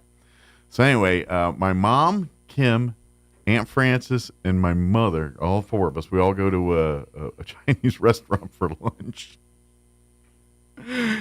And Frances, being a woman, shriveled up old, and being from a different time, right? She's just loud, and she's half deaf, so she says everything very loud, and she's just. And we're in the Chinese restaurant, and they're taking a little longer, and she's. she says it now. She doesn't use like the real bad ones on this one, but she's like, "What's taking these Chinamen so long?" And she's just saying Chinamen very loud in the middle of the restaurant. Ooh, that was uncomfortable there for a second, man. That's what I said. That's what I'm going to say what she said, but she was saying it in a way. It was just like, Francis, shut up. You're just. I was like, oh, we're still getting spit in our food. Yeah. Just like, but it was a lot of those moments. You know what I mean with her, and it was funny, but. She's from a different time. Please don't spit in my food. Yeah, that's a hard sell. Yeah. Luckily, most of that generation is going the way of the water buffalo. So. Well, yeah, and times are changing mostly. But it was just one of those. Like, and this was, now granted, this was still 20 years ago, and times weren't quite what they are today. But at the same time, you can't be screaming that kind of nonsense in the middle of the restaurant and expect not someone to feel a way about it. Sounds like our guests are here. The folks in the Chaves County Extension Office will be joining us here in just a few to give us an update on the new year and many, to quote Police Academy, many opportunities to do things through the Extension Office in 2025 here. So I've seen more Gutenberg in the last 3 weeks than I've seen in 10 years. He's really putting himself out there now. Well, with between the fire and stuff and then, what was I watching? I watched a TV show and the Goot was on it. What show was the Goot on? I was watching with my wife. I think it was Tracker or one of these shows. Like we started watching that Tracker show on Paramount Plus. I think the Goot's on that one, or was it another show the Goot was on? I don't know. One of these shows Kim and I were watching, the Goot was on there, so it was just different. I'm curious. I'll look around and see what he's caring for a hero. No, that's not it. I'll look around and see what he's been. Okay, yeah, it was just something. It could have been, and if his Tracker might have been a couple, like 2 years ago, but it's recent. I mean, it's the Goot. I mean, come on, Cocoon was the last thing that guy did, right? I mean, it was of relevance. He's got his seed money. I don't know when Police Academy 30 wrapped up the 37 of those, but still getting residuals. There you go. So let's see, 8:22. Here is your weather. I'm meteorologist Steve Hamilton with your Pecos Valley weather. We're getting sunshine today. High pressure is parked over the southwestern states. It will stay a little on the cool side. Our afternoon high in the upper 30s. We're in the mid to upper teens and clear for the overnight hours. And then we get a big boost on the daytime highs on Wednesday. We're back in the mid 50s and sunny. Clear for Wednesday night, cooling off a little bit on Thursday, low 40s and sunny. That's your latest forecast. I'm meteorologist Steve Hamilton. Thank you, Steve. It's gradually getting warmer. 6 o'clock hour was 10. 7 o'clock hour was 11. Here in the 8 o'clock hour, 12 degrees here in beautiful Roswell. Humidity is at 79% with winds out of the southwest at 6 miles per hour. We are still in that extreme cold warning in case the 12 didn't tell you that. It's officially in effect to 11 a.m., but it's going to be cold the rest of the day. Sunny skies, high of only 38 expected with south winds 5 to 10 miles per hour. Tonight, skies will remain clear, cold. Once again, overnight, 17 for an overnight low. I guess it's better than 9 or 10, but still going to be cold. South winds 5 to 10 miles per hour.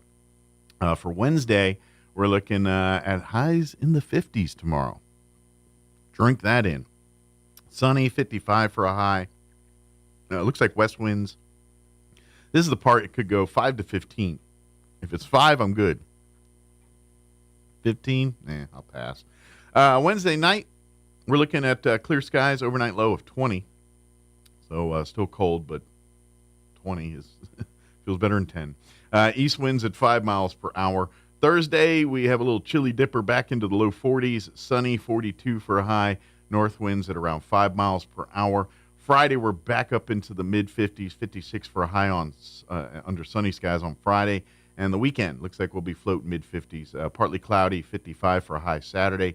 Sunny and 54 on Sunday. So one more cold day, then a nice day, then a little dip, and then back into pleasant weather for January. So, all right, 8:24. Let's take a 3.5-minute break, and then on the other side, we'll have the folks from the Chaves County Extension Office. Don't go away. Hey Roswell, Happy New Year! Roswell Ford has a New Year's resolution you're gonna love. We resolve to sell more new Fords in 2025, so we're gonna make it super fun, super fast, and super easy, just for you. In fact, we'll give you the price we'd give to a friend or family member right up front. So bring us any trade in any condition. Don't even wash it, because at Roswell Ford, all trades are welcome. Making payments on your current vehicle and want out early? We can help. We'll take your trade, even if you owe thousands more than it's worth. Worried about your credit? Don't sweat it. Roswell Ford has partnered with more aggressive lenders, all with great rates and terms for good credit, no credit, and even bad credit, with rates as low as 0% APR. Plus, we have a great selection of low mileage, one-owner pre-owned vehicles, all in prime condition, starting at just $10,000. Huge savings, exceptional trade-in values, and a better buying experience. Get on board at Roswell Ford, 821 North Main Street in beautiful Roswell, or online at roswellford.com. 0 APR for 48 months is $20.83 per thousand finance, plus tax, title, and license with approved credit. Injury, surgery, or illness can set you back, but you don't have to recover alone. At Artesia General Hospital, our rehabilitation services team provides physical, occupational, and speech therapy to help you regain strength, mobility, and confidence. Take the next step toward recovery. Call 575-736-8174 today to schedule an appointment and get back to living life to the fullest. Are you walking around with a space in your mouth from a missing tooth? Are you having difficulty chewing? Or are you holding back on your big smile in those group photos? Hi, this is Dr. Sarah Usher with Carabelli Dental. Did you know that we provide dental implant treatment for our patients? We can help you replace one tooth or all your teeth with dental implants. Why not call our office today? Set up an appointment and let's chat about options that will boost your confidence and allow you to live the life with the smile you want. Come see the team at Carabelli Dental at the corner of 9th and Main in Roswell, or call 575-622-4455. Did you know almost 75% of the time we're replacing a roof, something totally weird or unexpected or bizarre happens? Jennifer here again from Trustmark Roofing, and I want you to know that we are always prepared for the unexpected. That's why we always have project superintendent on site at your home at all times to handle those weird, bizarre things as they pop up. Things like an unexpected layer of wood shake shingles under your shingles, or rotted out decking boards, problems with flashing or ridges, or missing supplies that somebody needs to chase down. These are the kinds of problems that normally grind the crews from other roofing companies to a halt and delay the project. But not with our super awesome superintendent there. He's equipped to handle any problem and keep the project moving along smoothly. Just one more way we do things better at Trustmark Roofing. If you have any roofing needs, call us at 575-755-ROOF or find us online at trustmarkroofpros.com. Trustmark Roofing, we put people first. The ultimate Wi-Fi experience is now available to you thanks to Smart Home Wi-Fi with Plateau. Get fiber to home technology 100 times faster than average household internet speed. Plateau has multiple plans and options to fit your family. With Fast, get true 100 megs per second download and upload speed. With Faster, get true 500 megs of download and upload speeds. And with Fastest, you get 1 gig. Learn more at plateautel.com. Get the speed you need with Plateau. Tried, true, trusted. Here's a Mornings with Mike Winters fun fact. Men are 6 times more likely to be struck by lightning than women. That's because men are 6 times more likely to wear a tinfoil hat in a thunderstorm. Here's Mike Winters. And good morning. It is 28 minutes after 8 o'clock. And joining us in studio this morning from the Chavez County Extension Office, Tamara Schubert back with us, as well as Katie Garnett. Just kidding. Katie writes back with us. It was a joke, and she says, I'm going to be Drew today. I was like, all right. Strange. Katie Wright with us as well this morning. Good morning, ladies. How are you today? Good morning. Good. Of course, that's what we were joking, or not joking, but just talking. And this, I know it's like a kind of everyone dips a toe into the year and kind of slow start, but for the extension office, this is always like hit the ground running. This is when things, you sign up for things, programs and things start kicking off for the new year. It's a very busy time at the extension office. Absolutely. Yeah, this is so. If you're looking to get involved in things in your community, whether it's for health reasons or for work reasons or for social reasons, now's a good time to you might want to listen to the next 20 minutes or so. but this might be a good time to. That. Yeah. But definitely want to, come check out the extension office. There's a lot going on here from the young ones to I don't know, 100 years old, whatever, whoever wants to do it. So I don't know where we want to start. We want to start with the Drew stuff, or we want to start with the home ec stuff, or we want to start with 4-H stuff. I'll let Katie start with 4-H stuff, and then we'll see what we need to go from there. All right. All right. So we are still in open enrollment. That means that your friends can be my friends, and we can all be friends and do super cool things together. Nice. So we should. I feel like it's a theme song. Right? My friends are your You let me know how that writing process goes. We'll get it playing in the office over the speaker. Very good.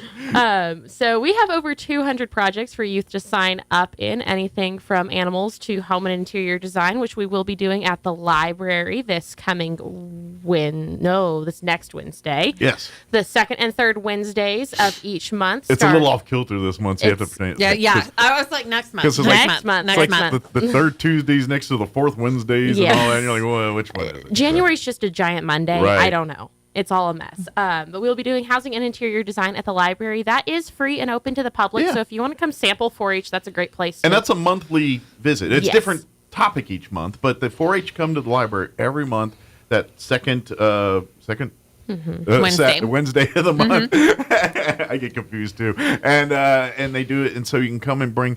And it's a kind of a peek into 4-H, but it's just a great activity to do with your kids and family together. So if you're just looking for some fun family stuff, come on out to the 4-H days at the library.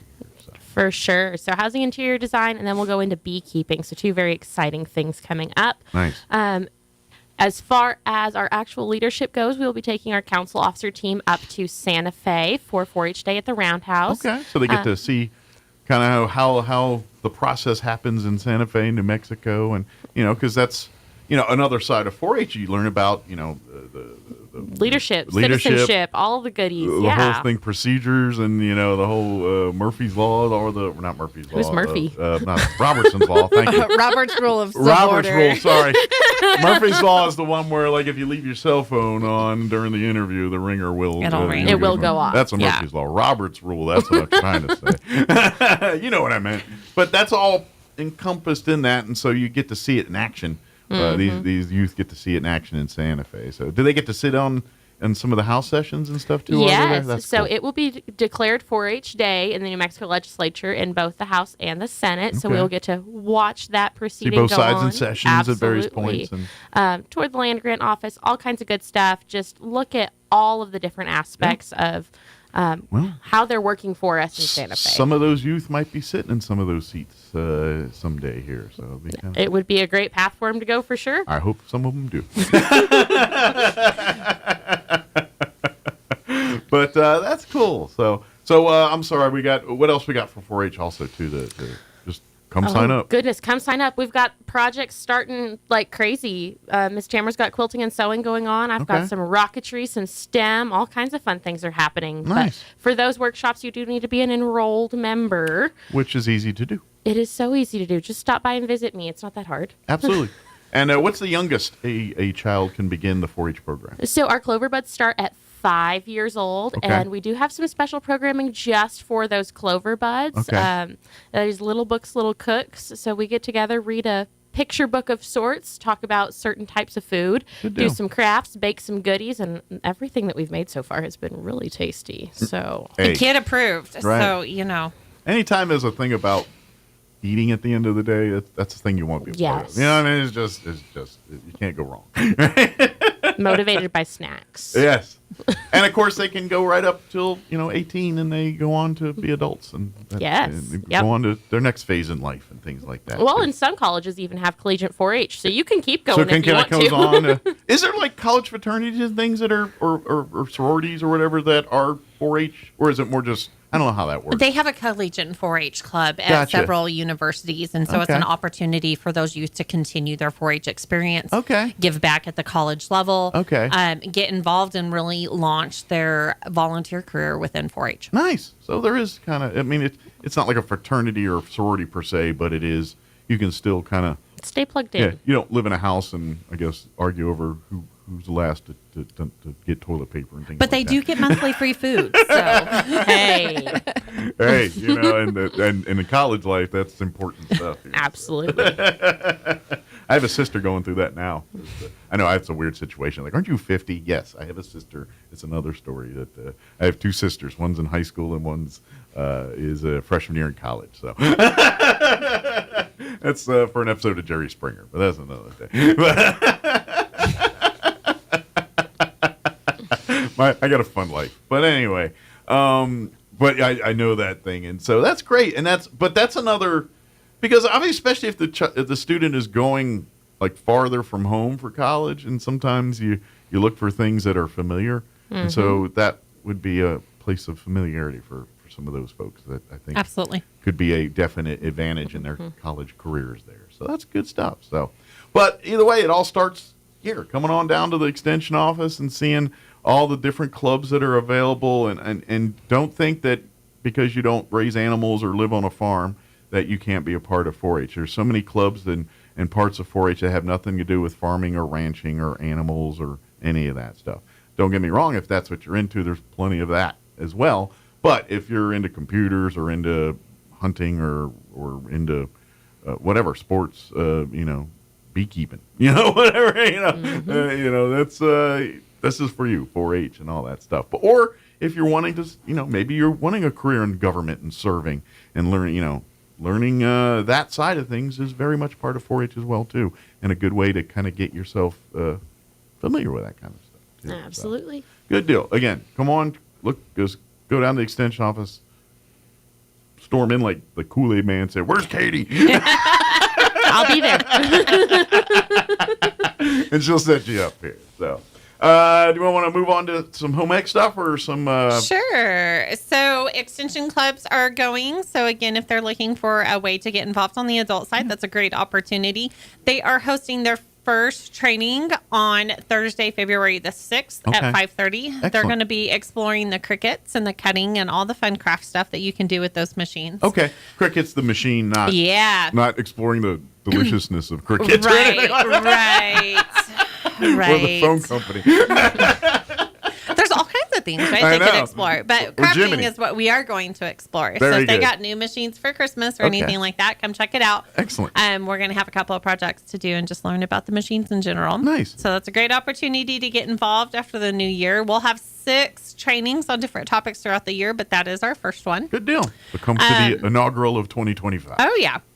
So Prevent T2 started last week, so it's still not too late to get involved. So you can get in here last minute, but this is your 2-minute warning. If you want to get in, absolutely. This is be now or forever hold your peace for this year. So. Yeah, so it's a year-long program for those that are at risk for type 2 diabetes. It is mostly Tuesdays at 4 o'clock in the afternoon, so it runs 4 to 5. About mid-year, we start twice a month, but it is somewhat of a time commitment, but it's an opportunity to really learn how to control that aspect of our lives. Yeah, and this is, like you said, this class is for people that you went to the doctor and they said, on the path you're on, you're going to be diabetic here. You're pre-diabetic. If you've been diagnosed with diabetes, there's other things for you. This class is not it. This is for people that are right there being told you need to do something here or you will be diagnosed with diabetes. Yeah, it's a lifestyle change program to get you on the right track. And it kind of makes sense that, you like you said, these first part of the thing, you do it once a week, and then as this progresses, you start going twice a week. It makes sense, too, because really, like you said, it's a lifestyle change. And you're going to stumble. And that's why this is a program, because when those moments happen, they say, all right, let's dust you off and we'll get back on track here and get going here. And you get a support system because the other members of the class are all working together, and you're kind of, so if you love that social element of, especially if your family's like you're the one being diagnosed and the rest of the family's like, nah, I still want to eat the way I eat. You know what I mean? And that makes it that much harder for you to get on that. So this is an opportunity for you to kind of hang out with people in the same boat, so to speak, and help each other get through this. And through y'all's, training, expertise, and kind of mentoring through this process. And so hopefully by the end of that year, you've got a great game plan to manage how you're going to do this. Not only from, the easy side where you're saying you got to eat this and this, but navigating life like, well, what happens when the whole family goes out to eat? How do I deal with that? How do I deal with that little pickle? And you'll be well equipped by the end. So each week we cover a new topic, anything from sleep to stress to eating out when you're at restaurants. How do you make those good choices? Sure. So that's what this class is all about. So please, like today, the rest of this week, maybe, I don't know what the deadline is, but sooner rather than later, if this sounds like something, space is limited. There's only so many folks you get to be in the class here, but there is a little space here, I guess, left, just a little. Yeah. So if they have diabetes and they're looking for education, come join us for Kitchen Creations in March. That is kind of your, when you're told you can't have pizza or anymore or anything, and they're like, oh man, and you're like, this is making the things that you crave and the things that you like, making them in ways that fit your diet to make, so you can have the satisfying cravings and meet those needs and enjoy eating, while at the same time not, just doing it a little differently. Not doing the damage to your body that you were doing before. Yeah. So Kitchen Creations will take place Mondays in March, starting at 9:00 in the morning. Yeah. It's a 4-week class. Half of it is education and half of it is in the kitchen cooking. Trying out some new recipes. Yep. Again, sampling. Classes that end with eating are always good classes. Always good. And you're in this class because you want to learn to eat better. And so you gotta start life somewhere. We'll start at the end of the class. You're eating some of this stuff. So, and dare I say, especially if you're like the mom or the dad that's kind of the chef and the one that kind of provides the meals and does a lot of that stuff, maybe you can slip some of this into your own family. They won't even know it. And you know what I mean? There's some. So that's a great point. So if we've got parents out there that may not be diabetic, but their kids are, and they need to learn a little bit more, come join us. Yeah, absolutely. There's ways to create this stuff. You can make, I know, kids eat 3 things: macaroni and cheese, chicken nuggets, and pizza. I get it. But we can make cauliflower pizza. Exactly. So we can find ways to and make whole grain mac and cheese. We got this. We'll figure it out. We can climb this mountain. We put a man on the moon. We can do this.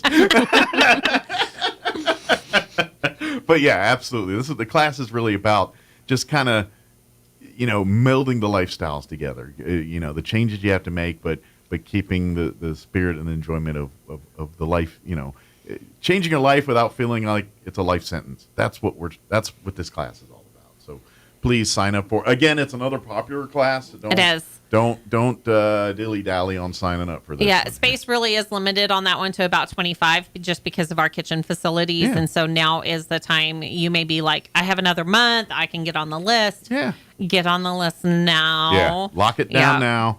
And that way, because you don't want to shortchange on the food at the end of the classes. More people means less food for you. So, just saying. That's how the math maps. I break things down to the lowest common denominator sometimes. That's how my brain thinks. But these are great opportunities. These are really, and the best part is it's free. You can really, people pay a lot of money for these kinds of classes and this kind of education. You can get it for free right here at the extension office in your own backyard. But the hook is you got to sign up now. Don't wait. Otherwise, you're going to have to wait another year to do this all over again. Right.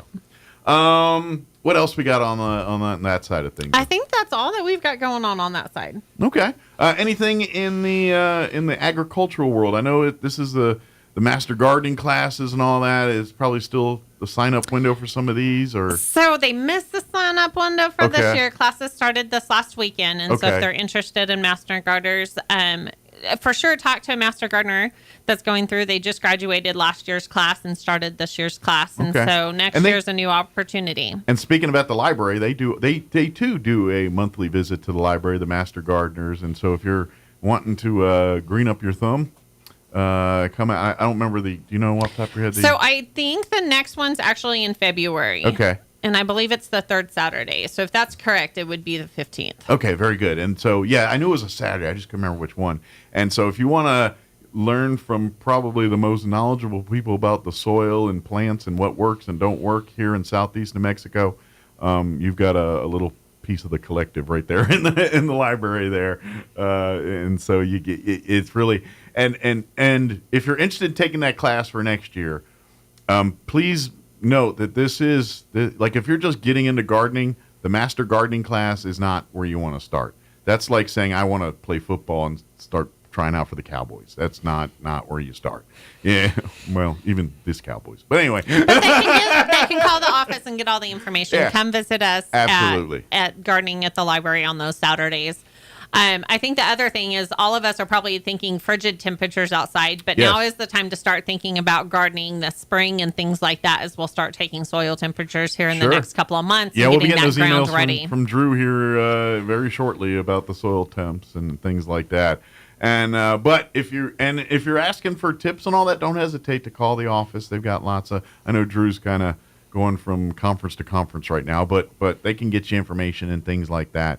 And there's a lot of resources to the Extension office for folks that I think most people know, but if you don't know, Extension offices run through New Mexico State University, so you kind of have the whole college at their disposal behind it. It's all part of that. So we've got some great specialists that love to share some information. So if they've got questions, be sure to give us a call. Absolutely, yeah, and maybe not so much with football because they had the 1 year. I can't help them that. Yeah, but if they're looking for nutrition on what they should be eating while they're playing football, that's right. We got you. Mm-hmm. And agriculture, they're very good at that. Very cool. So, any questions? Anything about 4-H? Anything about some of these upcoming cooking sensations in the T2 diabetes class, pre-diabetes classes? Wanting more about some of the stuff going on at the library or anything with agriculture? I know you got questions about pesticide licensing and all that stuff. That's all stuff Drew and his side of things handle, and we can get that information to you as well. Don't hesitate to call or come by the Extension office. What's the best number for them to call at the Extension office? Gotcha. So we are at 575-622-3210. Very good. You can come by. Is it 200 East Chisholm? It is. Suite number 4. Suite number 4, at least for the time being. Yes. Is there any timetable on? Hopefully next year. Hopefully towards the end of the year, they're supposed to start remodel this next month. So we are crossing our fingers. Okay. I was wondering. I was like, is it 2025 you get in here, or maybe? We'll see how long it takes, but we're just thankful for the opportunity for an updated facility for them. I was curious, is this going to alter like what you guys can do? Like, we'll be like at the end of the day. I mean, staffing, but because of the facilities, will that edit what some of the programs or add to? Hopefully, it'll add to. The space will be a little bit bigger and a little bit more functional. A little more people, or offer a little bit variety or different variety of some things. Just because we have a facility that can accommodate that now. So. Absolutely. Cool. Well, we look forward to that here. But in the meantime, we're still at 200 East Chisholm. And, of course, you can always go online. Like I said, a lot of it's through New Mexico State University. But if you type in Chavez County Extension, usually you can find everything you need because there's a lot of Just ask Siri. Yeah, she's got it. Yeah. and website. There is a website that people There go is, to. and it's always being updated, so be sure to check by. It's just chavezextension.nmsu.edu, and I'll take you right there and give you all the goodies. Yeah, that way you can keep up to date on calendar events for 4-H or anything with some of these classes, or if you're looking for extension clubs, which we didn't say, but we should say is that's adult 4-H. That's the inside is not, but it is. It's and so if you are if you don't see one of the extension clubs that kind of strike your interest, but maybe you can offer something. Well, let's add to the party. Well, absolutely, add another extension. We love club. friends. Yeah, all the friends. Maybe cricket's not the cricket. Maybe like cricket and so on. No, but if you want to play the game of cricket, I've got some people. Hey, so one of the trainings they want to do this year is pickleball. There you go. Maybe a pickleball club. I'm thinking that's kind of getting very trendy and popular right now. And so, when the young people are playing it now, it's getting, then it's... I love to do things young people do. I'm going to go the other way with this. Because you know how when they say old people, if we start saying it, it's that saying's kind of jump the shark kind of thing? Mm-hmm. Pickleball, these young people are into it now. It's starting to jump the shark on.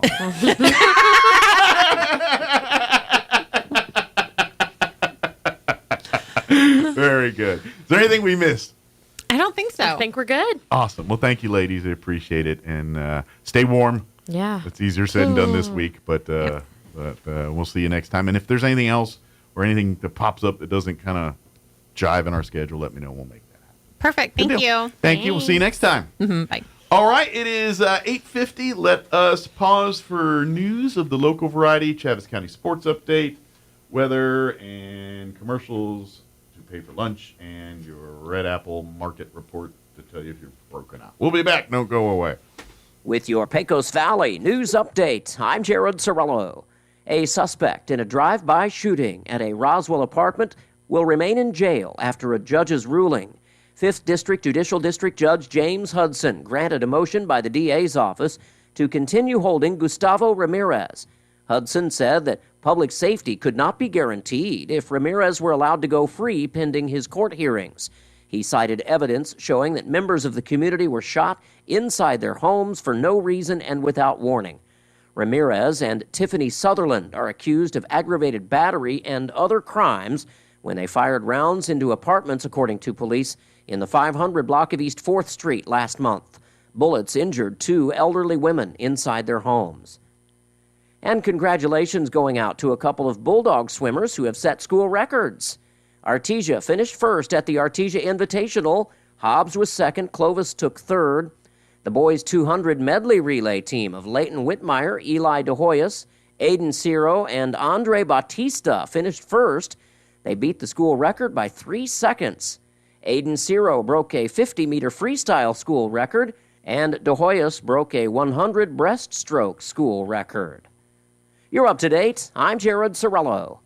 It's time for the Chaves County Sports Report. We have not entirely departed the football season for New Mexico high schools because we haven't given you the all-state selections for a couple of teams. We have for almost everybody else, but not for NMMI and for Gateway Christian. And they did have selections, and all-state selections are a big deal. For NMMI, who had a good year in Class 3A, first team, Yongjin Bessel on the offensive line. First team punter, Sawyer Brown. Second team running back, Cohen Tomasitz. Honorable mention, Noah Martinez and Samuel McGargan. For Gateway Christian. First team, Victor Oaxaca on the offensive line, also second team D-line, and first team running back and inside linebacker, Barton Pirat. Congratulations. Honorable mention, Nathaniel Wigley, defensive back, quarterback, Zach McCracken, and Grady Munson, slot receiver. The Sports Report brought to you by DSI. Call DSI for all your office technology needs. I'm Eric Butler at Roswell Talk FM 106.5.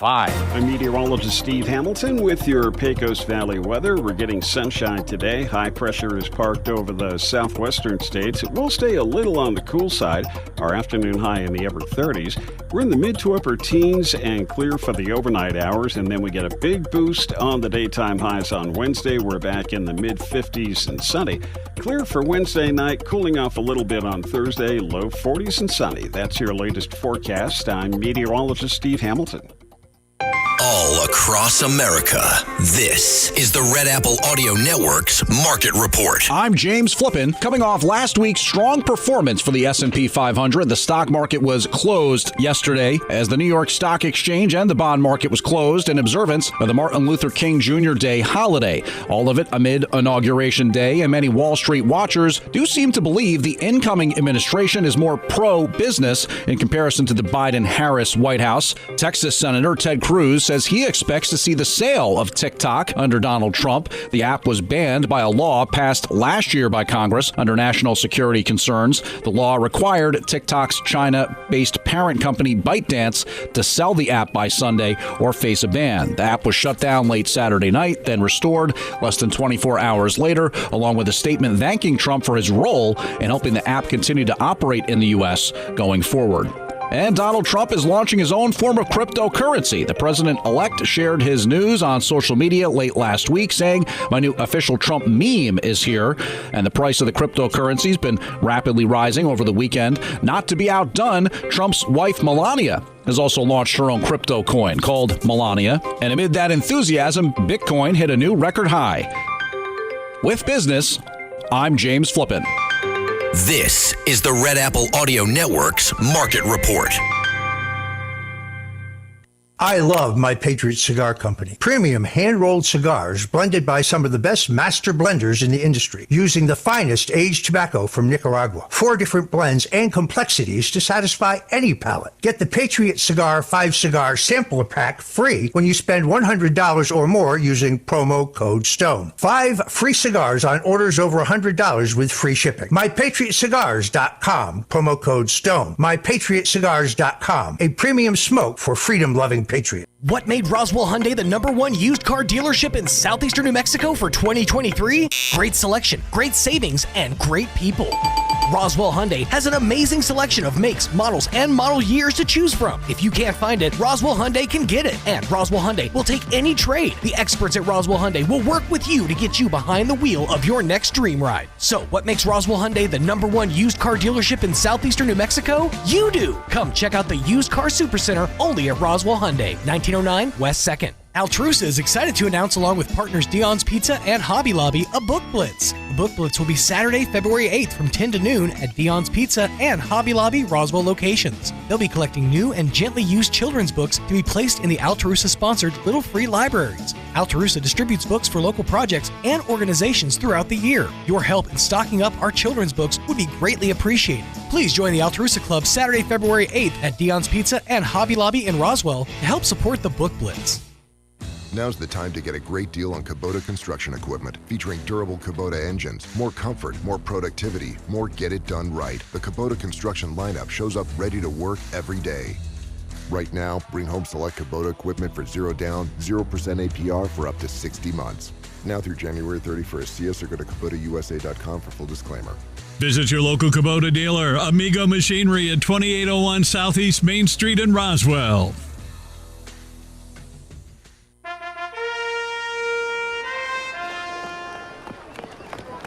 You there! What are these? My glasses, Your Highness. They're incredible. Who made these? The eyesight in Roswell. Or was it Hobbs? Or maybe Carlsbad. So well crafted and stylish. So the eyesight thinks they can challenge my throne with their quality eyewear. Actually, Your Majesty, I got 2 pair and an eye exam. It was so easy. I did it during my lunch break, and they even took my insurance. Lunch break? Who gave you a lunch break? Human resources, Your Majesty. Silence! I'll get you eyesight! The Eyesight, now accepting new patients 5 and up in Roswell, Hobbs, and Carlsbad. 3 locations? Clearly the best in sight. Time to move into a new year at the Calico Cow Fabric and Gift Shop in Roswell. Valentine's fabrics are here and spring fabrics are arriving daily with a great selection of quilts, Valentine shirts, and rope bowls made right here at the Calico Cow. And Brothers sewing machines are on sale now. Plus, the Calico Cow can fix and perform maintenance on all brands. Out of town? Log on to RoswellQuilting.com to order. We ship direct. The Calico Cow Fabric and Gift Shop, 200 East College in Roswell. Want to know how? Come see the cow. Maybe your AC unit needs a little tender, loving care. If you don't know where to turn, then you don't know Jack. Fergalicious. In fact, they're downright funky. Fergalicious. Let the boys at Fergie's Plumbing and Heating get your AC unit ice cold, just like some of my lady friends. Don't let any fool make you lose your cool. Fergie's Plumbing and Heating. If you don't know Fergie, then you don't know Jack. 632-2660. Fergalicious. Do you know what the hardest part of dealing with the roofer is? Just trying to get them on the phone. Jennifer here from Trustmark Roofing, and I want you to know that you can always trust Trustmark Roofing to answer our phone. Need a free roof inspection? Just call us at 575-755-ROOF and we'll answer with a live person, a real human being. Have a roofing project already going with us and need to discuss it? Just call 575-755-ROOF and we will answer the phone. No answering machine, no voicemails, and no weird robot automated attendant. That's because at Trustmark Roofing, we're all about relationships and treating people right. That's true for customers and vendors and insurance companies and employees. Anyone and everyone who comes in contact with our company. So if you have any roofing needs at all, trust Trustmark to treat you right and to answer the phone. Our number again is 575-755-ROOF or find us online at trustmarkroofpros.com. Trustmark Roofing, we put people first. At Richland Motors, it's never been easier to sell or trade your current car, truck, or SUV for a newer model to hit the road in. Even if you don't purchase from Richland, they want to buy your vehicle for top dollar. But if you do buy from Richland, don't forget, they're the home of the powertrain warranty for life. That's a whole lot of confidence for you. See Richland for details. 2nd and Sycamore and 1309 Southeast Main. Your home for Armed American Radio is 106.5 FM, KEND Roswell. News this hour from townhall.com. I'm Rich Thomason. President Trump attending a church service getting underway just about now. On this, his first full day in office, Donald Trump will attend a national prayer service at the Washington National Cathedral. It's a religious service the cathedral has held the day after the inauguration since 1933. In the afternoon, the president will host the Republican leadership teams from Congress before making what the White House calls a massive announcement on infrastructure. White House correspondent Greg Clugston. The golden age of America begins right now.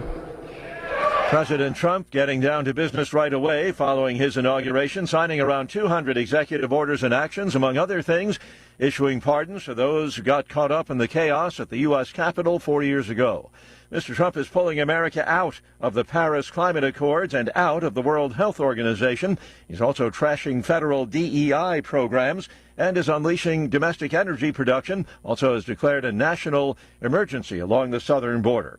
In a vote that was unanimous, the Senate has confirmed former Senator Marco Rubio to serve as Secretary of State.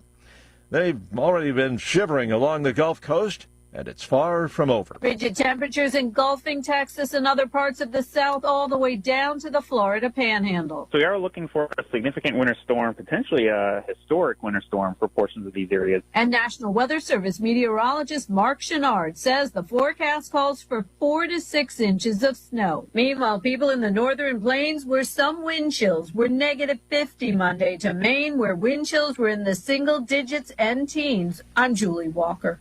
Israel's top general has resigned, citing security and intelligence failures prior to the 2023 Hamas terror attack. On Wall Street, the Dow 329 points higher. More on these stories, townhall.com. Hey everybody, Charlie Kirk here, Making America. Everybody wants cheap airfare, but where do you find it? You call low-cost airlines.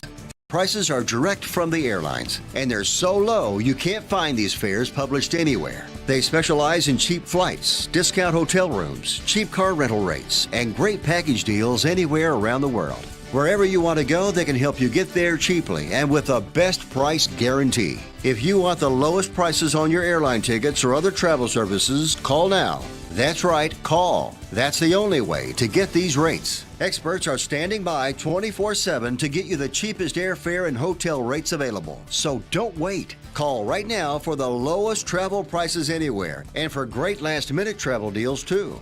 Call 866-755-5300. That's 866-755-5300. Again, that's 866-755-5300. Call us right now.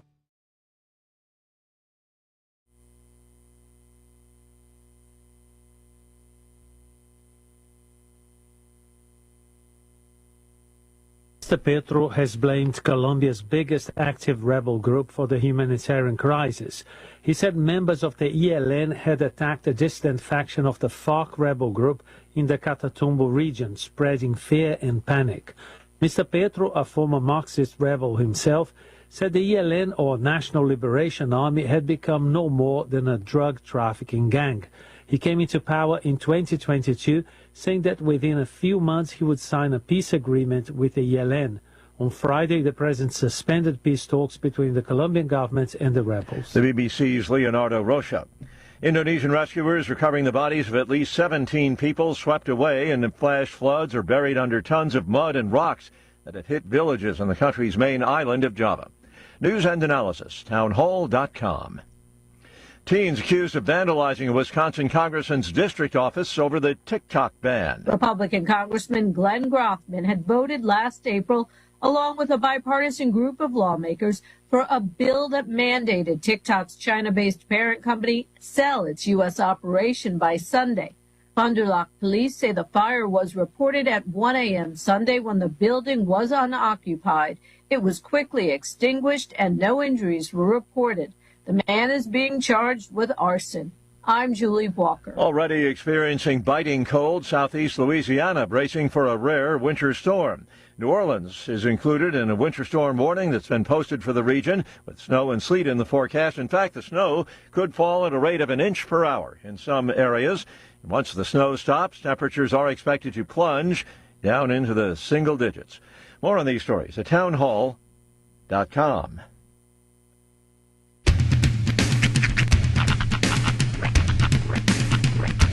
What in the wide, wide world of sports is going on here? I promise you, whatever scum did this, not one man in this force will rest for 1 minute until he's behind bars. Now let's grab a bite to eat. Yeah, come on. I feel the hot wind on my shoulder and the touch of a world that is older. I hit the switch and check the number. I leave it on and then I slumber. I hear the rhythm ringing through it. Flamenco guitar and cumbia music. I hear the talking of the DJ. The travel listen, what does he say? I'm on a Mexican radio. I'm on a Mexican radio. Broadcasting live from high atop the J.P. White Building in downtown Roswell, New Mexico. It's Mornings with Mike Winters on 106.5 Roswell's Talk FM. Is that what I sound like when I talk? Now, here's your host, Mike Winters. And good morning. It is 6 minutes after 9 o'clock. Welcome to hour number 3. Crazy heroes. Mornings with Mike Winters right here on 106.5 Roswell's Talk FM. Happy Tuesday, everybody. The happiest. This chilly Tuesday. It is bitter cold Excited. there. We're warming up fast now. Oh, yeah? Yeah, because when I first clocked into the weather this morning, the 6 o'clock hour said it was 10. Mm-hmm. 7 o'clock hour, 11. Ooh. 8 o'clock hour. We're up to 12? 12. Oh, snap. And? Just looked at the 9 o'clock hour. Hold on to your butts. Hang on. Done. We're up to 15 now. Shut up. 15 degrees. Ooh, slip them shorts on and go for a dip. Might want to worry about heat exhaust, Yeah. Those temps like that. Make sure to stay hydrated. Just good advice in any weather, really. Good thing when I have all the snow where sunscreen would be a thing. Yeah. That's people don't realize it, but people get the worst sunburn like in Arctic areas. When it's sunny and all that white out there. Yeah. It's a cocktail for burnt. I used to love Survivor Man. Yeah. When he would go to snowy weather, he would make he'd get like a piece of cardboard and he'd just put 2 little holes in it to make snow glasses. Yeah. Because snow blindness is a real thing, especially if you're out there in just the middle of a tundra. Yeah. I mean, it's all white. And I think that's obviously not using cardboard, but making like the slit glass. That's like an Inuit trick to deal with that kind of stuff. Obviously, they use cardboard boxes, but the same science behind it. Well, and that was always his thing. Is he and maybe this was set up, but I always feel like Les Stroud was more authentic. Oh, he is. He was always like. He'd walk up to like a bank of where the water was, and he's like, no matter where I go, I can always find remains or human, remnants that humans were here, and there's like trash or whatever, bottle caps or whatever. Yeah, and it's sad, but it's like people leave their waste behind, but he puts it to use. Yeah, I've always been Les Stroud, way greater than Bear Grylls. Bear Grylls. Oh yeah, Bear Grylls is a gimmick. Well, and you really get a sense of how alone Les Stroud is when he does those shots where he's hiking all his camera equipment, and then he has to walk back to get the equipment. Yeah, it's like you're going for the shot, but you're still going to show the shot of you coming back. Yeah, I be honest, I kind of miss Survivor Man. I wish they'd do some new ones. Like he got big for a minute and then kind of faded away. But before he kind of faded away, he started doing a lot of specials. Like I remember one of his specials came out right after Katrina. Really? Okay. And it was Les Stroud's How to Survive during hurricane, like in a flooding and all that. And he literally like was the boats, the whole, like he did the whole deal. And that's like the last thing I remember him doing. Stroud paused the Survivor Man series after the third season due to what he described as a significant physical toll videotaping each episode. I'm about to say, it probably does beat the body up doing that. Oh, absolutely. I'm sure. Yeah. He's currently a keynote speaker and a musician. Oh, he plays music. And he does TV specials. That's right. sometimes. He did poorly play the harmonica a lot on that show. He always had that thing with him. That was like, it's funny too, because they say if you go on Survivor, you can take like the luxury item with you. You know he'd take that harmonica and just annoy the crap out of everybody. That would be his, right? But the rest of it seems probably easy for him. Like Survivor, like all those people like, I can't get the fire go. You know what I mean? Yeah. Like he's just probably in the corner laughing at I'd these guys. love to see Les Stroud do a season of Survivor. That would be fantastic. Matter of factly, let's do a season Survivor. 2 contestants. Bear Grylls and Les Stroud. Les Stroud, winner take all. There you go. Don't even have to be the full time. Just 10 days. Yeah. No craft services. Yeah. Heck yeah. Maybe 1 or 2 of those challenges they make them do in Survivor, make them run through some hoops or something just to do that. But short of that, turn them loose. No food, no rewards. No votes or anything. Because, it's just, one-on-one. Just here on this island that no one's ever heard of. And maybe we have former Survivor contestants every episode come in and judge your performance. That's right. That's the tie-in. Hosted by Richard Hatch. Rupert, is he still alive? Yeah, I think. That's a good question. He may have passed. Because I know Rupert's still around. Yeah, Rupert's Boston still Rob's around. still kicking it. But Richard Hatch may have passed. I think he. You know what? Let's see. Richard. It might have just been his career that died. I feel like I remember playing seeing the this story. Was game is. He's still around. Yeah. I apologize. I thought I remember 63 years young. I thought I remember hearing something like he had a stroke or heart issue or something. In fact, 4 weeks ago, he posted a video called "Just an Update." Yeah. I'm still here. Stop Googling me. Oh, man. My younger days, I'd point out something, but my older days will not do that now. So that's because it's not mature. That's fair. Wait till I get off here. But yeah, no, that would definitely be an interesting season. I would watch of that. television. I would watch that. Totally be rooting for Survivor Man all the way. Les Stroud, he's. Well, and it takes the strain off of Stroud too, because he doesn't have to hump his own equipment and handle his own filming. Survivor guys can handle all You that. can just go about the business of survival. Yeah, you could just be harmonica-ing your life away out there. He would have like a 2-level like palatial log mansion. Yeah. By the end of that show. Yeah, it literally looked like Gilligan's Island when he's done with it. If normies can go out there and survive, I would love to see actual survivalists go at it. I'm pretty sure it'd be just like he'd have coconut radios. He'd have like, and then halfway through the season, we stick Man Tracker on him. It's the ultimate tie-in. Now leave. All of Mark Burnett's most famous shows. All right, if you don't want to put him on Survivor, at least put him on maybe a 2-part Alive. Or Alone, rather. Alone, that yeah. Alone show. Yeah, Alive. Just show up and Stroud's just munching on the leg of bear. Bear is soft. He's meaty. He cooks well. Yeah, up in these Canadian mountains, we cook him real good. So I think Les Stroud's Canadian. I'm pretty sure. Yeah, I believe he is. Yeah, so, you're right.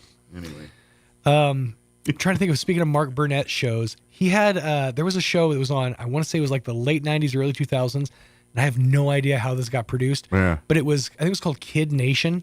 Huh. Basically, it was a series of kids. They selected these kids, and they were put into this town and made to run the town, like with no adults.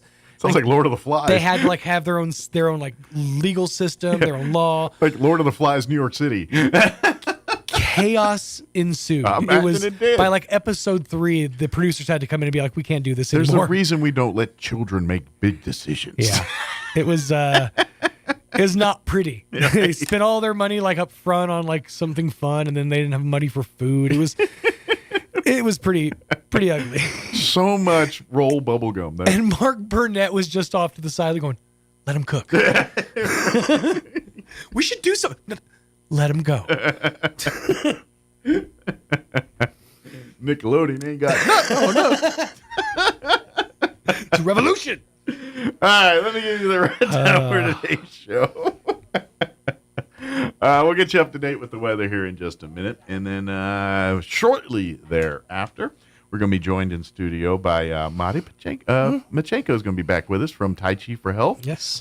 She's got classes going on at the Salvation Army back in December and in January here as well. Also with her will be one of her students, Phil Markin, as well. So we'll get to kind of, hear how story. Tai Chi is improved his life here since he started doing it. So we will talk with Madi and Phil here in just a bit. Plus we'll do news and all that other stuff and whatever else we can come up with for today's show. But before we do any of that, here is your weather. 15 degrees. Tank top season, baby. Doggone it. I'm meteorologist Steve Hamilton with your Pecos Valley weather. We're getting sunshine today. High pressure is parked over the southwestern states. It will stay a little on the cool side. Our afternoon high in the upper 30s. We're in the mid to upper teens and clear for the overnight hours. And then we get a big boost on the daytime highs on Wednesday. We're back in the mid 50s and sunny. Clear for Wednesday night, cooling off a little bit on Thursday, low 40s and sunny. That's your latest forecast. I'm meteorologist Steve Hamilton. Thank you, Steve. Currently, 15 balmy degrees here in Roswell, New Mexico. Humidity is at 61% with southwest winds at 8 miles per hour. The extreme cold warning stays in effect through 11 a.m. this morning. However, we're not warming up a whole lot today. 38 is our expected high under sunny skies. At least we have sunny skies. South winds 5 to 10 miles per hour. Clear tonight. Another chilly night, 17 for an overnight low with south winds 5 to 10 miles per hour. We're warming up to the 50s, mid-50s tomorrow. Wednesday's going to be sunny and 55 for a high. West winds 5 to 15 miles per hour. Dropping back down to 20 for an overnight low Wednesday night under clear skies. East winds at around 5 miles per hour. Thursday, we're going to dip down back into the low 40s, 42 for a high on Thursday with north winds at around 5 miles per hour. 19 for an overnight low Thursday night. And then back up into the mid-50s for Friday. And looks like we'll linger in the mid-50s for the weekend. 56 on Friday under sunny skies. Saturday, we're looking at 55 under partly cloudy skies and sunny and 54 on Sunday. So chilly today, but a little bit of light at the end of the tunnel here this weekend. All right, 16 minutes after 9 o'clock, we're going to take a 3.5-minute break, and then we're going to talk Tai Chi for Health on the other side with Madi and Phil. Don't go away. You're listening to Mornings with Mike Winters. Hey Roswell, Happy New Year! Roswell Ford has a New Year's resolution you're gonna love. We resolve to sell more new Fords in 2025, so we're gonna make it super fun, super fast, and super easy, just for you. In fact, we'll give you the price we'd give to a friend or family member right up front. So bring us any trade in any condition. Don't even wash it, because at Roswell Ford, all trades are welcome. Making payments on your current vehicle and want out early? We can help. We'll take your trade, even if you owe thousands more than it's worth. Worried about your credit? Don't sweat it. Roswell Ford has partnered with more aggressive lenders, all with great rates and terms for good credit, no credit, and even bad credit, with rates as low as 0% APR. Plus, we have a great selection of low mileage, one-owner pre-owned vehicles, all in prime condition, starting at just $10,000. Huge savings, exceptional trade-in values, and a better buying experience. Get on board at Roswell Ford, 821 North Main Street in beautiful Roswell, or online at roswellford.com. 0 APR for 48 months is $20.83 per thousand finance, plus tax, title, and license with approved credit. In a medical emergency, every second counts. Artesia General Hospital's emergency department is open 24/7, staffed with highly trained professionals ready to provide life-saving care when you need it most. Don't wait. When minutes matter, trust Artesia General Hospital. Quality emergency care close to home. Learn more at artesiageneral.com. Are you ready to succeed? The health education programs at ENMU Roswell can set you up for success with a wide variety of courses such as emergency medical services, fire science, medical assisting, nursing, and respiratory therapy. ENMU Roswell can prepare you for a rewarding career in the healthcare industry. ENMUR stacks courses in order to get the student into a job as quickly as possible while creating a pathway for more advanced certifications, licenses, and degrees. Eastern New Mexico University Roswell. Success starts here. A snoring partner is more than a rough night's sleep for you. It could lead to some serious problems. Hi, this is Dr. Sarah Usher at Carabelli Dental. Snoring, stopping breathing, and gasping for air in the middle of the night aren't just a pain for you. It could be a sign of sleep apnea, which can result in a lot more problems for both of you. Luckily, we can help. With our revolutionary oral appliance, you and your partner can breathe easier and get a better night's sleep. Come see the team at Carabelli Dental or call 575-622-4455. Space, the final frontier. Hi, Captain. You can choose your space at Main Trailer Sales. Fascinating. Don't cling on to that old camper. The logical choice. New Durangos, Montanas, Cougars, and Passports from Main Trailer Sales. They allow space and comfort. Boldly explore like never before. Beam on board to that perfect camper. Don't go camping without us. Live long and explore. Main Trailer Sales. Don't go camping without us. If you're missing a tooth or several teeth, a dental implant may be the ultimate solution. Implants look and feel so much like real teeth that you probably forget you have an implant. Maupin and Brown Dentistry is one of New Mexico's most experienced implant providers, with literally thousands of implant patients who are absolutely delighted with the results. Call Maupin and Brown today for an evaluation. You'll be surprised how affordable implants can be. Maupin and Brown, your choice for experienced, state-of-the-art dentistry.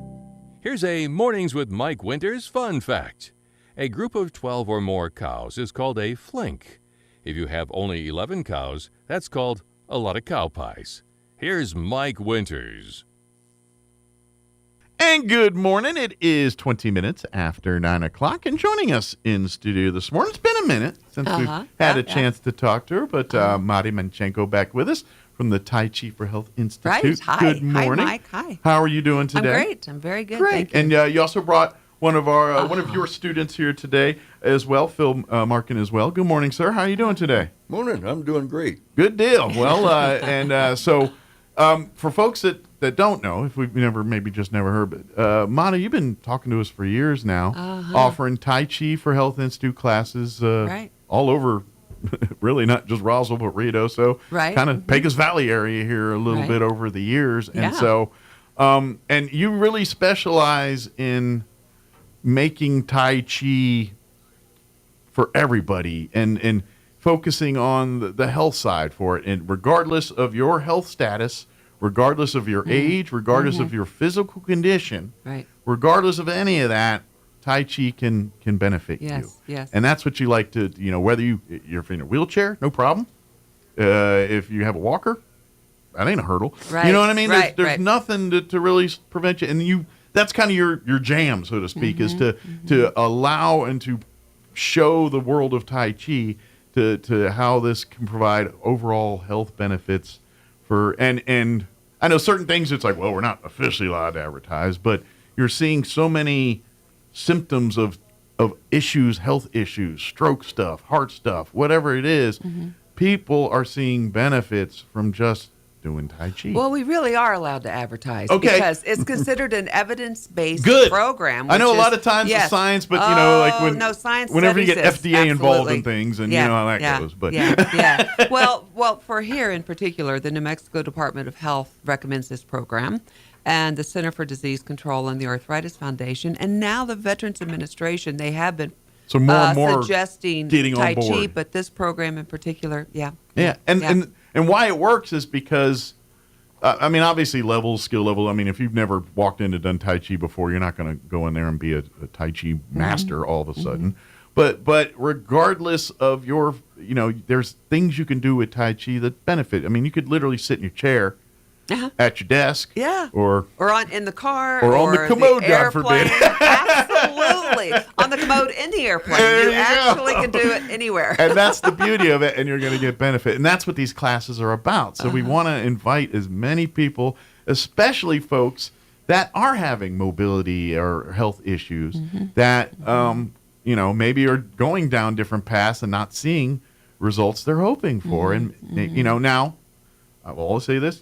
Always talk to your doctor, your primary. Those are the people that are in charge. You have your medical conversations with. So whatever they're telling you to do.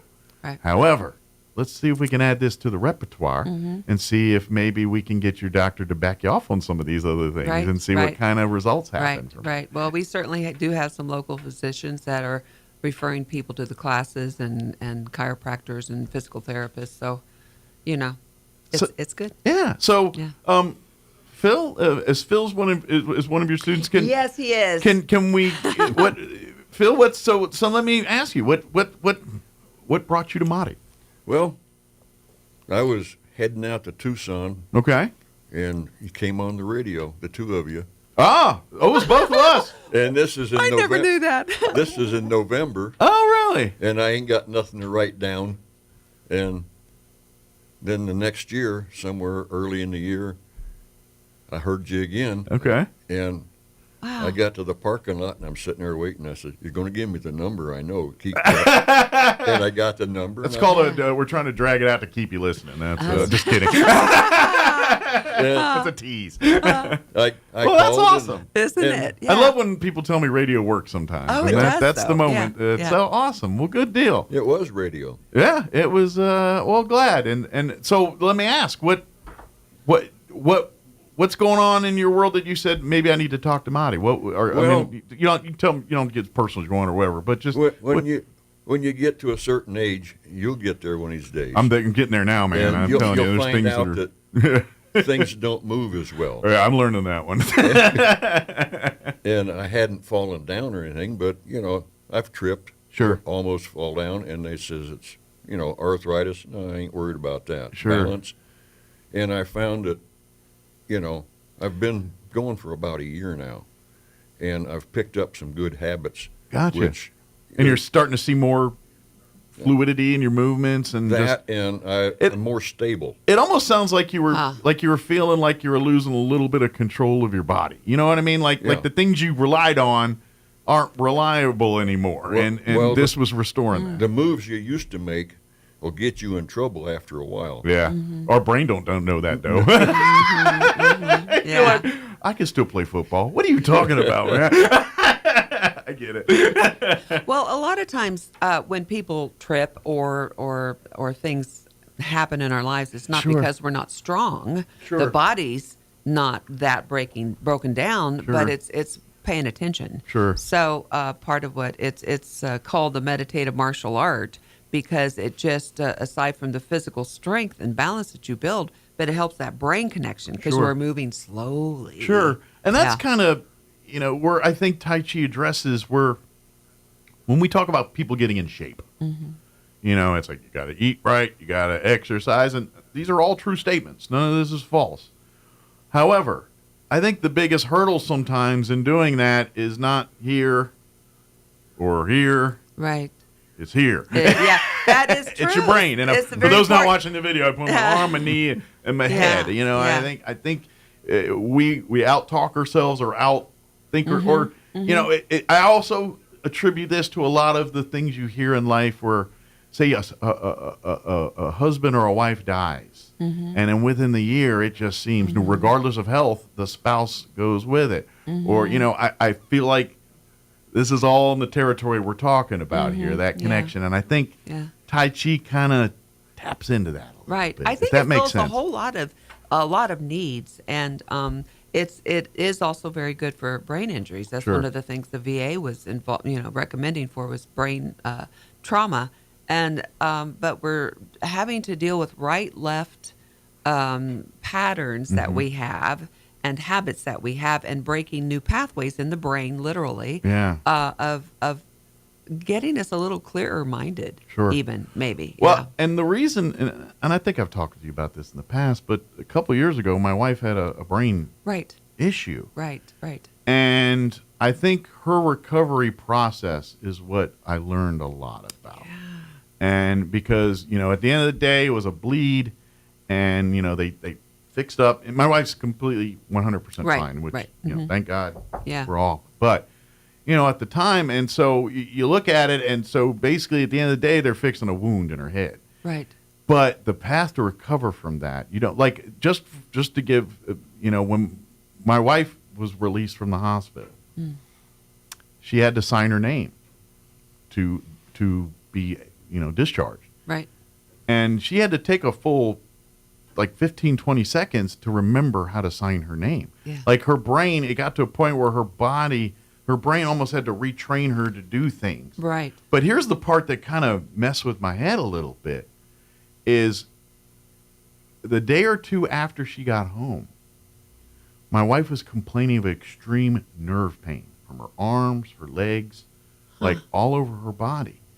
And for life, man, and they knew this was coming, but it's something that's part of that healing process that as it's, kind of relearning how to do stuff, it was going through some changes and it was making it discomfort. And so just seeing that from that just kind of almost strengthens what you talk about through Tai Chi and how everything's connected and just, like dental work. 30 years ago, ain't no one talking about your heart or any of your health if you're going to get a cavity filled or getting something. Right. Nowadays, they're recommending you're doing heart checkups and things before you do because we can now see. Yes. We're learning so much about the human body and there's so much we don't know yet, Right. Despite what we do know, there's so much we don't know. Yeah. And I feel like Tai Chi taps into a lot of areas that we still don't know yet. You know what I mean? The areas, that parts, they always say things about using 10% of your brain and 90% all this. I don't know all those numbers, but I think Tai Chi taps into these places that we just don't know the science on. Right. You know what I mean? And I think as we learn more, we're going to say Tai Chi is going to be, more, it's going to transform because it's an art, martial art at the end of the day. I think it's going to transfer from a martial art label to a treatment label, if that makes sense. Like if you're a stroke patient or a rehab label. Right. You know what I mean? Sometimes you can get prescriptions written, depends on your insurance, but you can get Tai Chi paid through some insurance companies as a rehabilitative therapy. Sure. And so this is what I'm talking about. And so I'm saying, go to the Salvation Army and go to a class. Come Check it out. Class. Give me a call. What do you got to lose? Because at the end of the day, I think, especially for folks that have hit the wall with 27 other options and are not finding success. Right. What do you have to lose? Yeah. Not a dang thing. Yeah. So sign up for these classes. And the good news is, you got your ones going on here for January for media, but I think your beginners classes will be starting up here shortly thereafter, well, right? I've been running the beginning for probably 6 months now because I would do. Because you started a formal class here in December for the beginners, right? Or was that intermediate? No, intermediate's been running for a while. I get a little confused on the different levels. Well, here, I would have a class, and then those people would graduate and move on into the other classes. So, but I did have a new one starting up, and those folks are going to be probably moving into the other class pretty soon. So, there you go. There's a space for you. You've been in Phil now for about a year now. What kind of where are you at in your progress? Like, are you still beginning, or are you more? Are you teaching classes now, or what's going on? I told him, there's certifications. We could use another teacher in town. I don't need to teach classes, but I've been there almost a year, I guess. Awesome. I'll go to the intermediate. Sure. And, like just personally for you, like your health today versus a year ago. How would you compare it? Well, like I say, I feel more stable. Gotcha. And that when your age starts with an 8, that's important. Well, and here's the other thing. It brings confidence. Where the one thing begets the rest of the things. Because now you're stable, you're confident, and guess what? You're independent. You get to do what you want, live how you want. Always did that. But you get to keep doing it longer. You know what I mean? And that's because unfortunately, it's life. We're all going to hit that point where you got to hang up your saddle. That's just that's life. But you ain't got to do it today. That's all I'm saying. So there's 2 things I want to mention. Yeah. One is the social aspect. And we're a friendly bunch.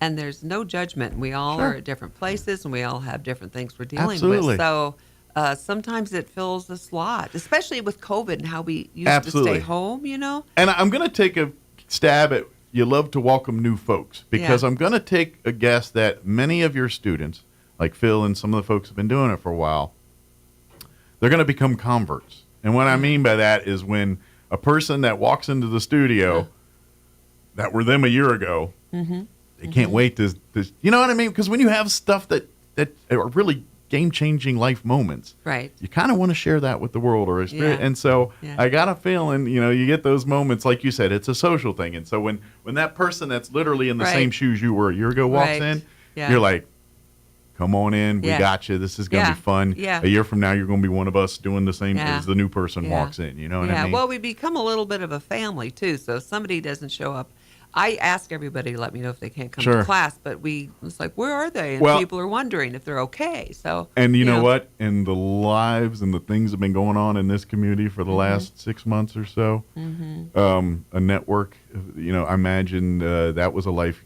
changer for some of those folks in your class. When there's floodings, when these things happen, and we're trying to connect with people and check in, especially because I'm going to take a stab that some of your students are probably live alone. Maybe don't have a lot of family nearby in some of these cases, and not a lot of people to check in on them from time to time.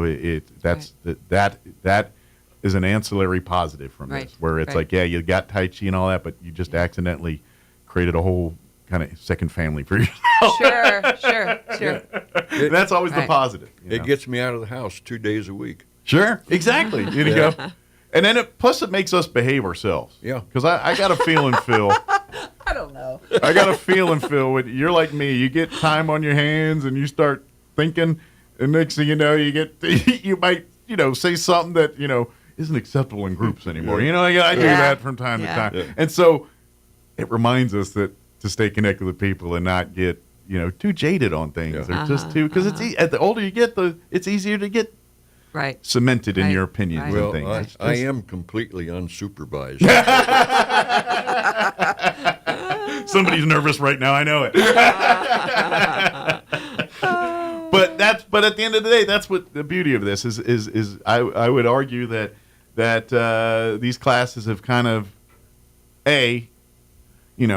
making you healthier, but also kind of rekindling just life in general. Just just feeling good about things and having a better outlook on things, despite what world hands you.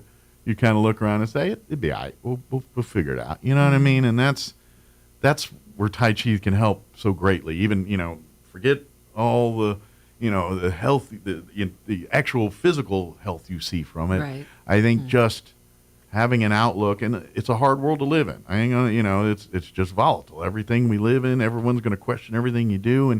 And that really penetrates. And so whatever tools you can put in your belt to strengthen your mind, to strengthen your soul, your body. I think Tai Chi for Health is a very good tool to help you do that. Well, and we leave the world at the door. And when we come in, we start paying attention, being friendly, saying hi to everybody, notice our breathing and do our Tai Chi and focus on our body, mind, spirit health and laugh. And that's, I think, where the laughing, don't we? Yeah. But I think that's where the mental health comes in, because some people need to be trained to turn it off. Right. And that's not easy to do. So in Tai Chi really teaches you how to, that ability to say, no, turn that off, And there are a few small things that you can actually learn, take home, and do that at home. So the tools that you learn there, you can do it anytime. Sure. And by the way, that when you're having trouble sleeping because you can't turn it off, now you can turn it off, and and I don't care what anybody says. If you get a good, because that's your body's restore time. Right. And the more, the better sleep you get, the better your body restores and re-heals. And so Tai Chi can help there too. Right. If you're having sleep issues, there's literally, that's what I'm saying. There's so many things you didn't think about that Tai Chi could actually resolve in your life that you maybe weren't anticipating it or thinking that's going to do. Right. And next thing you know, you're like, oh, I'm sleeping better. I'm, just things like that. Those little things. Just by doing that. Yeah. That's why I'm saying sign up for the classes. So if you're day one, just hearing this today, like Phil was a year ago, what's the best way to get involved right now with the sign up, with classes and things? Well, call me. Okay. You can go ahead and call me first. We'll start with that because some people don't like Start with a conversation. Yeah. So my phone number is 575. Writing this down, Phil. This is the part you're waiting for. He's got this now. 575-626-7150. Very good. That's my phone number. Very and good. I'll call you back if I can't pick up. You can do a few other things. You can email me. Sure. And my email address is health, HEALTH, number 1. Okay. ST, which is first. Okay. Right, but it's the number 1 ST. Gotcha. So health first, but 1 ST. Yes, 1 ST at yahoo.com. Very good. And if That's you way easier than trying to spell her name, by the way. Yeah. Marie Celine is my full name, but I get Madi. So I get Madi. You can also go to the Tai Chi for Health Institute website and see the programs. And see the other programs. Look at me, I'm on there too. That's that's the big umbrella. That's the under where you study, where you kind of where your mentors, where everything that you've learned. Right. You got it through the institute Tai Chi here. for Health Institute, right? And so, if you want to go to the website, because it's an international thing, It is. So if you're looking to learn about the classes here in Roswell, call Madi directly. But if you want to learn more about what we're talking about on the big scope of Tai Chi and what it's benefiting and the results, the evidence we're seeing, and some of the some of the accreditations and things that Madi's talking about here, that's where you go to learn, read more about it, and kind of do your own deep dive on it. The Tai Chi for Health Institute website there will have all of if you're a research person, that's your best resource. And so that website is taichiforhealthinstitute.org. Yeah. And you can find my contact information on there because I'm accredited. And if you do like your Facebook search for Tai Chi for Health, you'll see the national stuff there, and you can read more about it. Yeah. I would throw in some Roswell on there if you want to get into some Amati stuff there, or basically Salvation Army. If you kind of type that in, because it's all happening at the Salvation Army here in town. That'll kind of connect you. You can plug in. You can see some of the flyers from the actual classes and things that we're talking about here locally. Yeah. But I know you've got classes ongoing right now for intermediates. They're continuing on into January here. Right. But then the next batch of the classes will pick up here in February. Right. Now this is these classes. These are for more for beginning, right? Or is this it's beginning and intermediate? So they run. There are 3 here. There are 4 classes a week on Mondays. Okay. We have a beginner's class, then we have the intermediate class, and then we have the Tai Chi 2, which is more advanced class. Okay. Wednesday we have a basic Tai Chi class. Okay. Everybody's welcome in Gotcha. that also. Sure. But and I imagine you'd even get some of your more advanced coming for refreshers. We all or come into the Wednesday fine class. tuning. Twice a week is if you want to learn it and you want to really benefit, you need to come more often if you can. Sure. I had a beginner start a few months ago, but she had to work her schedule around. Now she's in both beginning and the Wednesday class. Well. And I also teach in Ruidoso. So let me give you that information. Well, and that'd be handy too. Like maybe, I don't know, in the summer months, maybe you like to go visit. Take a drive, but you don't want to miss an opportunity. Maybe Right. the planets will align and you can catch a class in Ruidoso. Yes, or vice versa. Or vice versa. I offer Roswell classes to Ruidoso people, but they don't usually take up that offer. But sometimes the Roswell people will go up to Ruidoso. Well, let's face it. They're not interested More in leaving people are interested in Roswell. coming and visit They go to doctors Roswell. here, but We may have aliens here, but as far as hanging out, Ruidoso's a little prettier. yeah, it's pretty nice. But I have at this point just Friday afternoon classes at 2:00 in Ruidoso, and again, call me and I'll give you the address. Excellent. And then we have a short 30-minute class also in Ruidoso on Fridays. Excellent. So Ruidoso classes are Fridays at this point, and I'm going to add a Monday class there too. And that's another facet I'd like to point out too is time is not an issue with Tai Chi.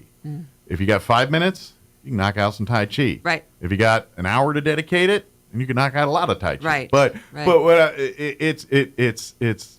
it works with your schedule. Whether you're a person on the go that's in hotels every night, Right. On the road every night, or someone that's a homebody. Right. Or something in between where most of us live. That's the beauty of what the classes. And so when you take these classes and come, you'll learn these things. And like you said, you got to practice. You got to, it's an art. Anytime you want to get good at something, you got to keep doing it to get better at it. Right. And so when you go home and do these things on your own, you'll find out that, and then you build it into your schedule. And that's what hopefully I think you're looking for at the end of the day is you find those ways, whether you got a busy schedule. It's like, okay, I'm sitting at a traffic light. I got 20 minutes in traffic here. Guess what? I can work on this a little bit. You know what I mean? That sounds like L.A. That doesn't sound like Roswell. Yeah, other part, maybe not so much in Roswell you're Albuquerque. doing that, but there are Yeah. some places where you're sitting a while, and that's. Yeah. But that's my point is you'll find out that it adapts to your life schedule, or you'll be able to incorporate it easily. Whether you want to, just do a little bit or a lot, you'll find a way Right. to do that. And so, sign up for these classes. Start here. If you've never picked up any kind of class or done anything with Tai Chi, you're just like, Like if you're walking in saying, their noodles are delicious. What? maybe, you know, if you're chai tea. There's another one too. Right. Thai. Yeah. If you're in that state, then maybe come out to the Salvation Army here in February for one of these first classes. Come out on a Wednesday, and let's see what we can do to get. And they are in started. the afternoon. They're Monday. The beginning Monday is 2:30. And the intermediate, which you wouldn't go into right away if you've not done Tai Chi before. No, would that's not after recommend that. Yeah. But so beginning is Mondays at 2:30, and then Wednesdays is basic at 3:30, and both of those are very open to any beginners. And then the Friday class up in Ruidoso is 2:00, and that's also a beginning class, kind of running similarly. Yeah. And the beauty of it is it's even though it's beginning classes, it's like it doesn't matter where your level is. Doesn't matter your health. I don't care. You can walk in there looking like an Adonis, and you're on the same level as a person that's in a wheelchair. One of the classes up there, one of the students brought his nephew in who is visiting, and he's about a 35, I would say, year old fella, real big strapping guy, and he was very interested in he'd never done it before. And he said, "Can I do what you're doing?" Because the first part of that class starts seated, because that's where we can really access our core and feel that more than standing if you're a beginner. So we graduate seated. Both classes have seated and standing.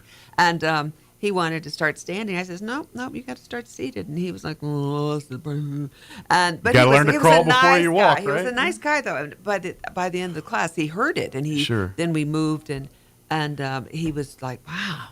This is very cool. This is really relaxing. I see why you wanted me to sit first." I imagine sometimes you have to do the battle with the athlete types, folks that are in good shape and athletic. Yeah.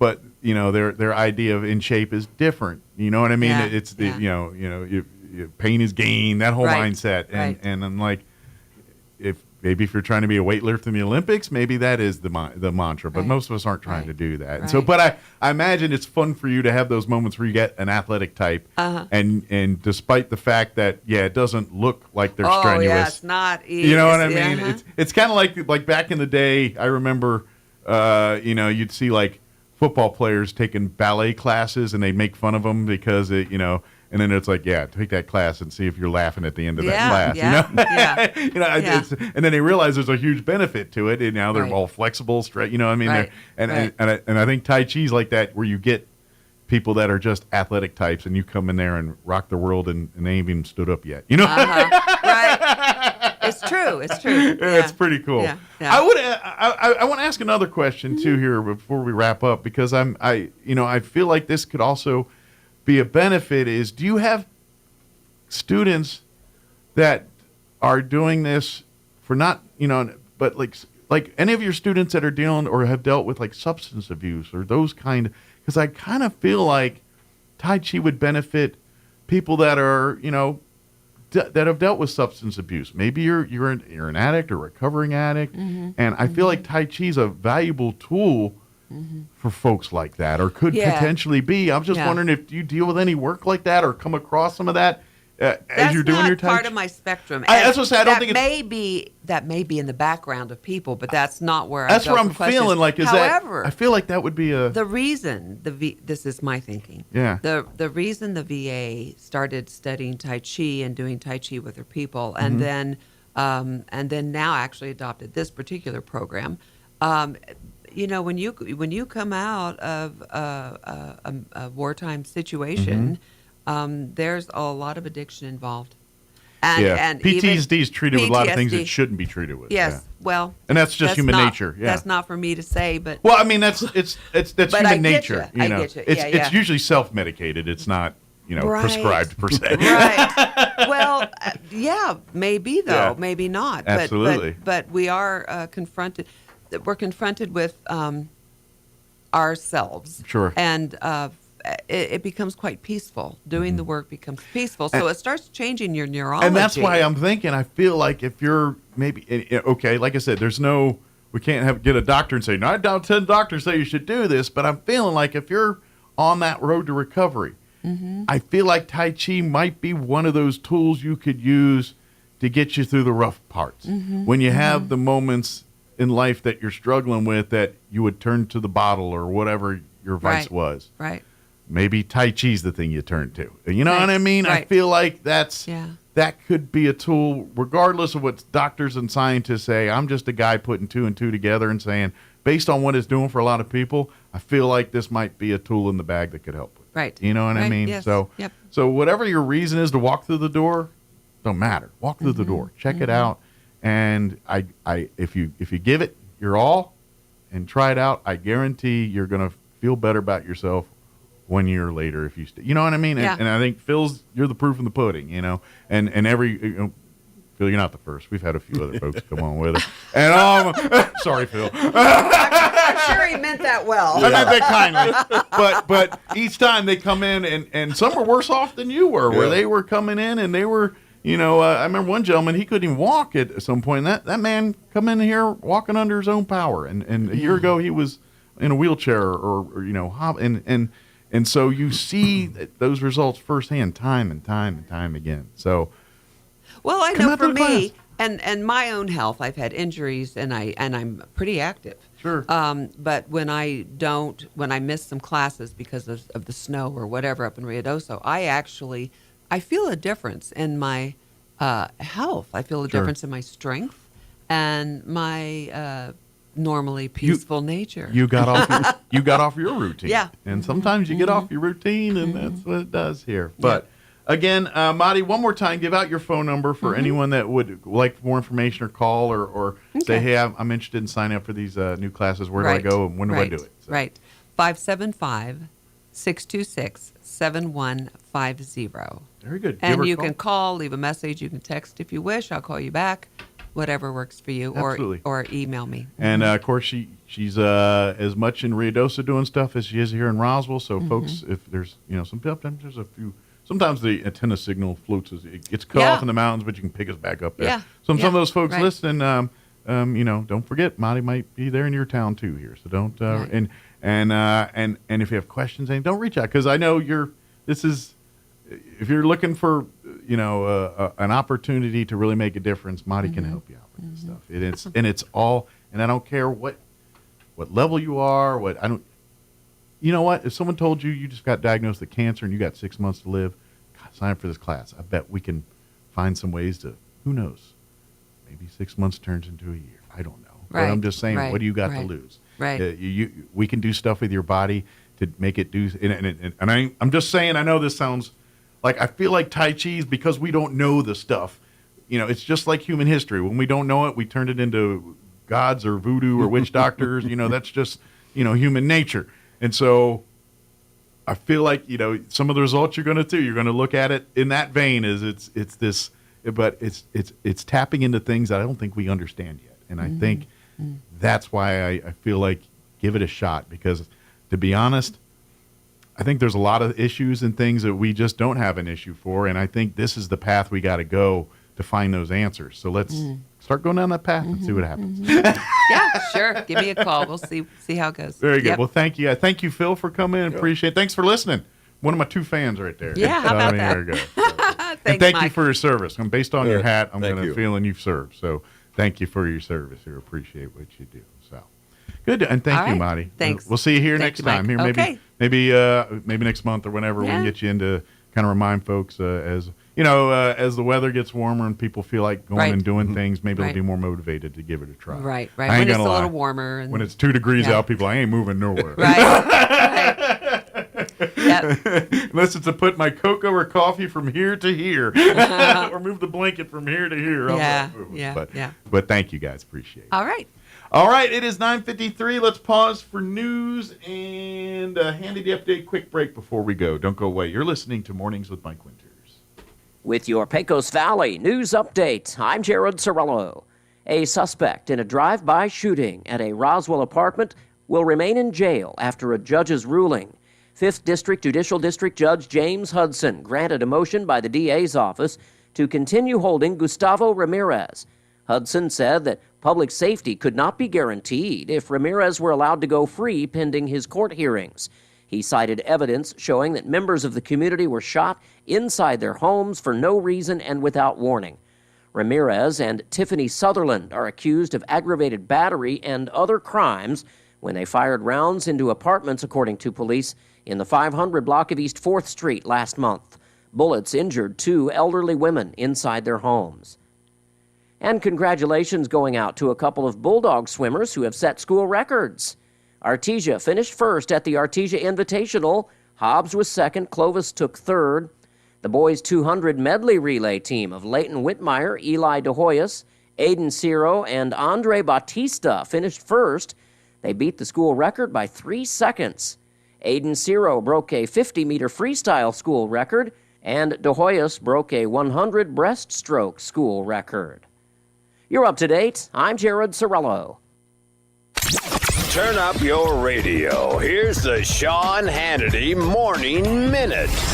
I think we're even seeing a bigger realignment worldwide. In the U.S., Western Europe, progressives are more unpopular, with their left-leaning parties securing only 42% of respective votes. Conservative candidates, meanwhile, won 57% of the average votes, representing the widest gap since 1990, according to this analysis. Here's the problem with socialism. I did a whole chapter in Live Free or Die about socialism. The failure, the history, the failure of socialism. And that includes whatever manifestation it takes on, whatever name it takes on, is you have promises that are made. They are never fulfilled. You end up being more poor in the end, and then you calculate how much freedom you lost in the process. Check out the Sean Hannity radio show later today, right here. Hey, you exhausted every day? Maybe you have the 3 p.m. crash or struggling with memory issues, having a hard time focusing. You have to stop and pay attention to what I'm about to tell you. I never run out of energy, and I'm fully focused. Strong Cell. It's a revolutionary supplement that has truly changed my life. I use it every single day. It gives you natural energy, helps me stay focused all day long, and just makes me feel better overall. Whether you're a working mom or dad or homeschooling your kids or some of our loyal men and women behind the wheel across the country, try Strong Cell. It'll change your life. Linda uses it as well. I use it every single day. I have my kids using it, my parents using it, my in-laws using it, my friends using it, and I am telling you, it is immediate. It is one of the only ways you can get NADH on the market, and it works. Go to HannityStrong.com. Use promo code Hannity. You get a special 20% off any order. Once again, HannityStrong.com. And Strong Cell believes in their products so much, you get a 60-day no-risk policy. Invest in your health. I did it. It changed my life. It's time for the Chavez County Sports Report. We have not entirely departed the football season for New Mexico high schools because we haven't given you the all-state selections for a couple of teams. We have for almost everybody else, but not for NMMI and for Gateway Christian. And they did have selections, and all-state selections are a big deal. For NMMI, who had a good year in Class 3A, first team, Yongjin Bessel on the offensive line. First team punter, Sawyer Brown. Second team running back, Colin Tomasitz. Honorable mention, Noah Martinez and Samuel McGargan. For Gateway Christian. First team, Victor Oaxaca on the offensive line, also second team D-line, and first team running back and inside linebacker, Barton Pirat. Congratulations. Honorable mention, Nathaniel Wigley, defensive back, quarterback, Zach McCracken, and Grady Munson, slot receiver. The Sports Report brought to you by DSI. Call DSI for all your office technology needs. I'm Eric Butler at Roswell Talk FM 106.5. With the Wall Street Business Report, I'm Rich Thomason. Wall Street opened higher this morning, this first full day of President Trump's second term. Some analysts predicted the Trump inauguration would inject optimism into global markets, while others said the threat of higher tariffs might hurt sentiment. A new Trump memo indicates he'll take no immediate action on hiking tariffs, possibly alleviating immediate concerns about the threat of double-digit levies on all imports. However, the plan does call for a broad reassessment and overhaul of U.S. trade policy. Shares of Walgreens have tumbled after the Department of Justice accused the drugstore chain of filling millions of prescriptions without a legitimate purpose, including for dangerous amounts of opioids. In a lawsuit, the government says the drugstore chain's pharmacist filled controlled substance prescriptions with clear red flags, indicating they were most likely unlawful. For the Wall Street Business Report, I'm Rich Thomason. Springtime is coming quickly, and that means it's time for the spring open house for high school students and their parents at Eastern New Mexico University. Join us Saturday, March 22nd, as we welcome potential students and their family members to campus. ENMU will feature campus tours, opportunities to meet with current students and professors, information on scholarships, and chances to win great prizes. Sign up today at enmu.edu/open house. Eastern New Mexico University. Student success. That's what we're about. What made Roswell Hyundai the #1 used car dealership in southeastern New Mexico for 2023? Great selection, great savings, and great people. Roswell Hyundai has an amazing selection of makes, models, and model years to choose from. If you can't find it, Roswell Hyundai can get it. And Roswell Hyundai will take any trade. The experts at Roswell Hyundai will work with you to get you behind the wheel of your next dream ride. So, what makes Roswell Hyundai the #1 used car dealership in southeastern New Mexico? You do! Come check out the Used Car Supercenter only at Roswell Hyundai, 1909 West 2nd. Your home for Coast to Coast AM in Roswell, 106.5, Roswell's Talk FM, KEND, Roswell, New Mexico. For us for today's show, if you missed any part, I invite you to check it out at your leisure, ksvptv.com. We'll be back bright and early, 7 a.m. with an all-new show tomorrow. Thank you for allowing us to be a part of it. Take care. God bless. We'll talk to you then. Breaking news this hour from townhall.com. I'm John Scott. Vice President Vance has sworn in the Trump administration's first cabinet member. Marco Rubio was sworn in as Secretary of State during a ceremony in the Vice President's ceremonial office at the White House. Rubio is the first cabinet nominee to take the job after the Senate confirmed him on a 99-0 vote. Rubio said the president's primary priority will be to further U.S. interests and make the country stronger, safer, and more prosperous. White House correspondent Greg Cluxton. Representative Elise Stefanik opening her confirmation hearing for U.S. ambassador to the United Nations by pledging to implement President Trump's America First mandate and roll out a review of U.S. funding for some of the world's bodies, agencies. Also at townhall.com, a rare winter storm charging through Texas and the northern Gulf Coast has closed highways and airports and prompted the first blizzard warning for southeast Texas and southwest Louisiana. National Weather Service meteorologist Donald Jones. This is the first blizzard warning ever issued by the National Weather Service Lake Charles, and the first blizzard warning for southeast Texas and southwest Louisiana. We're seeing some pretty strong winds out there with some of these heavier snow bands, 35 mile per hour plus, and that is reducing visibilities to a quarter mile or less in some locations. Meanwhile, people in the northern plains to the tip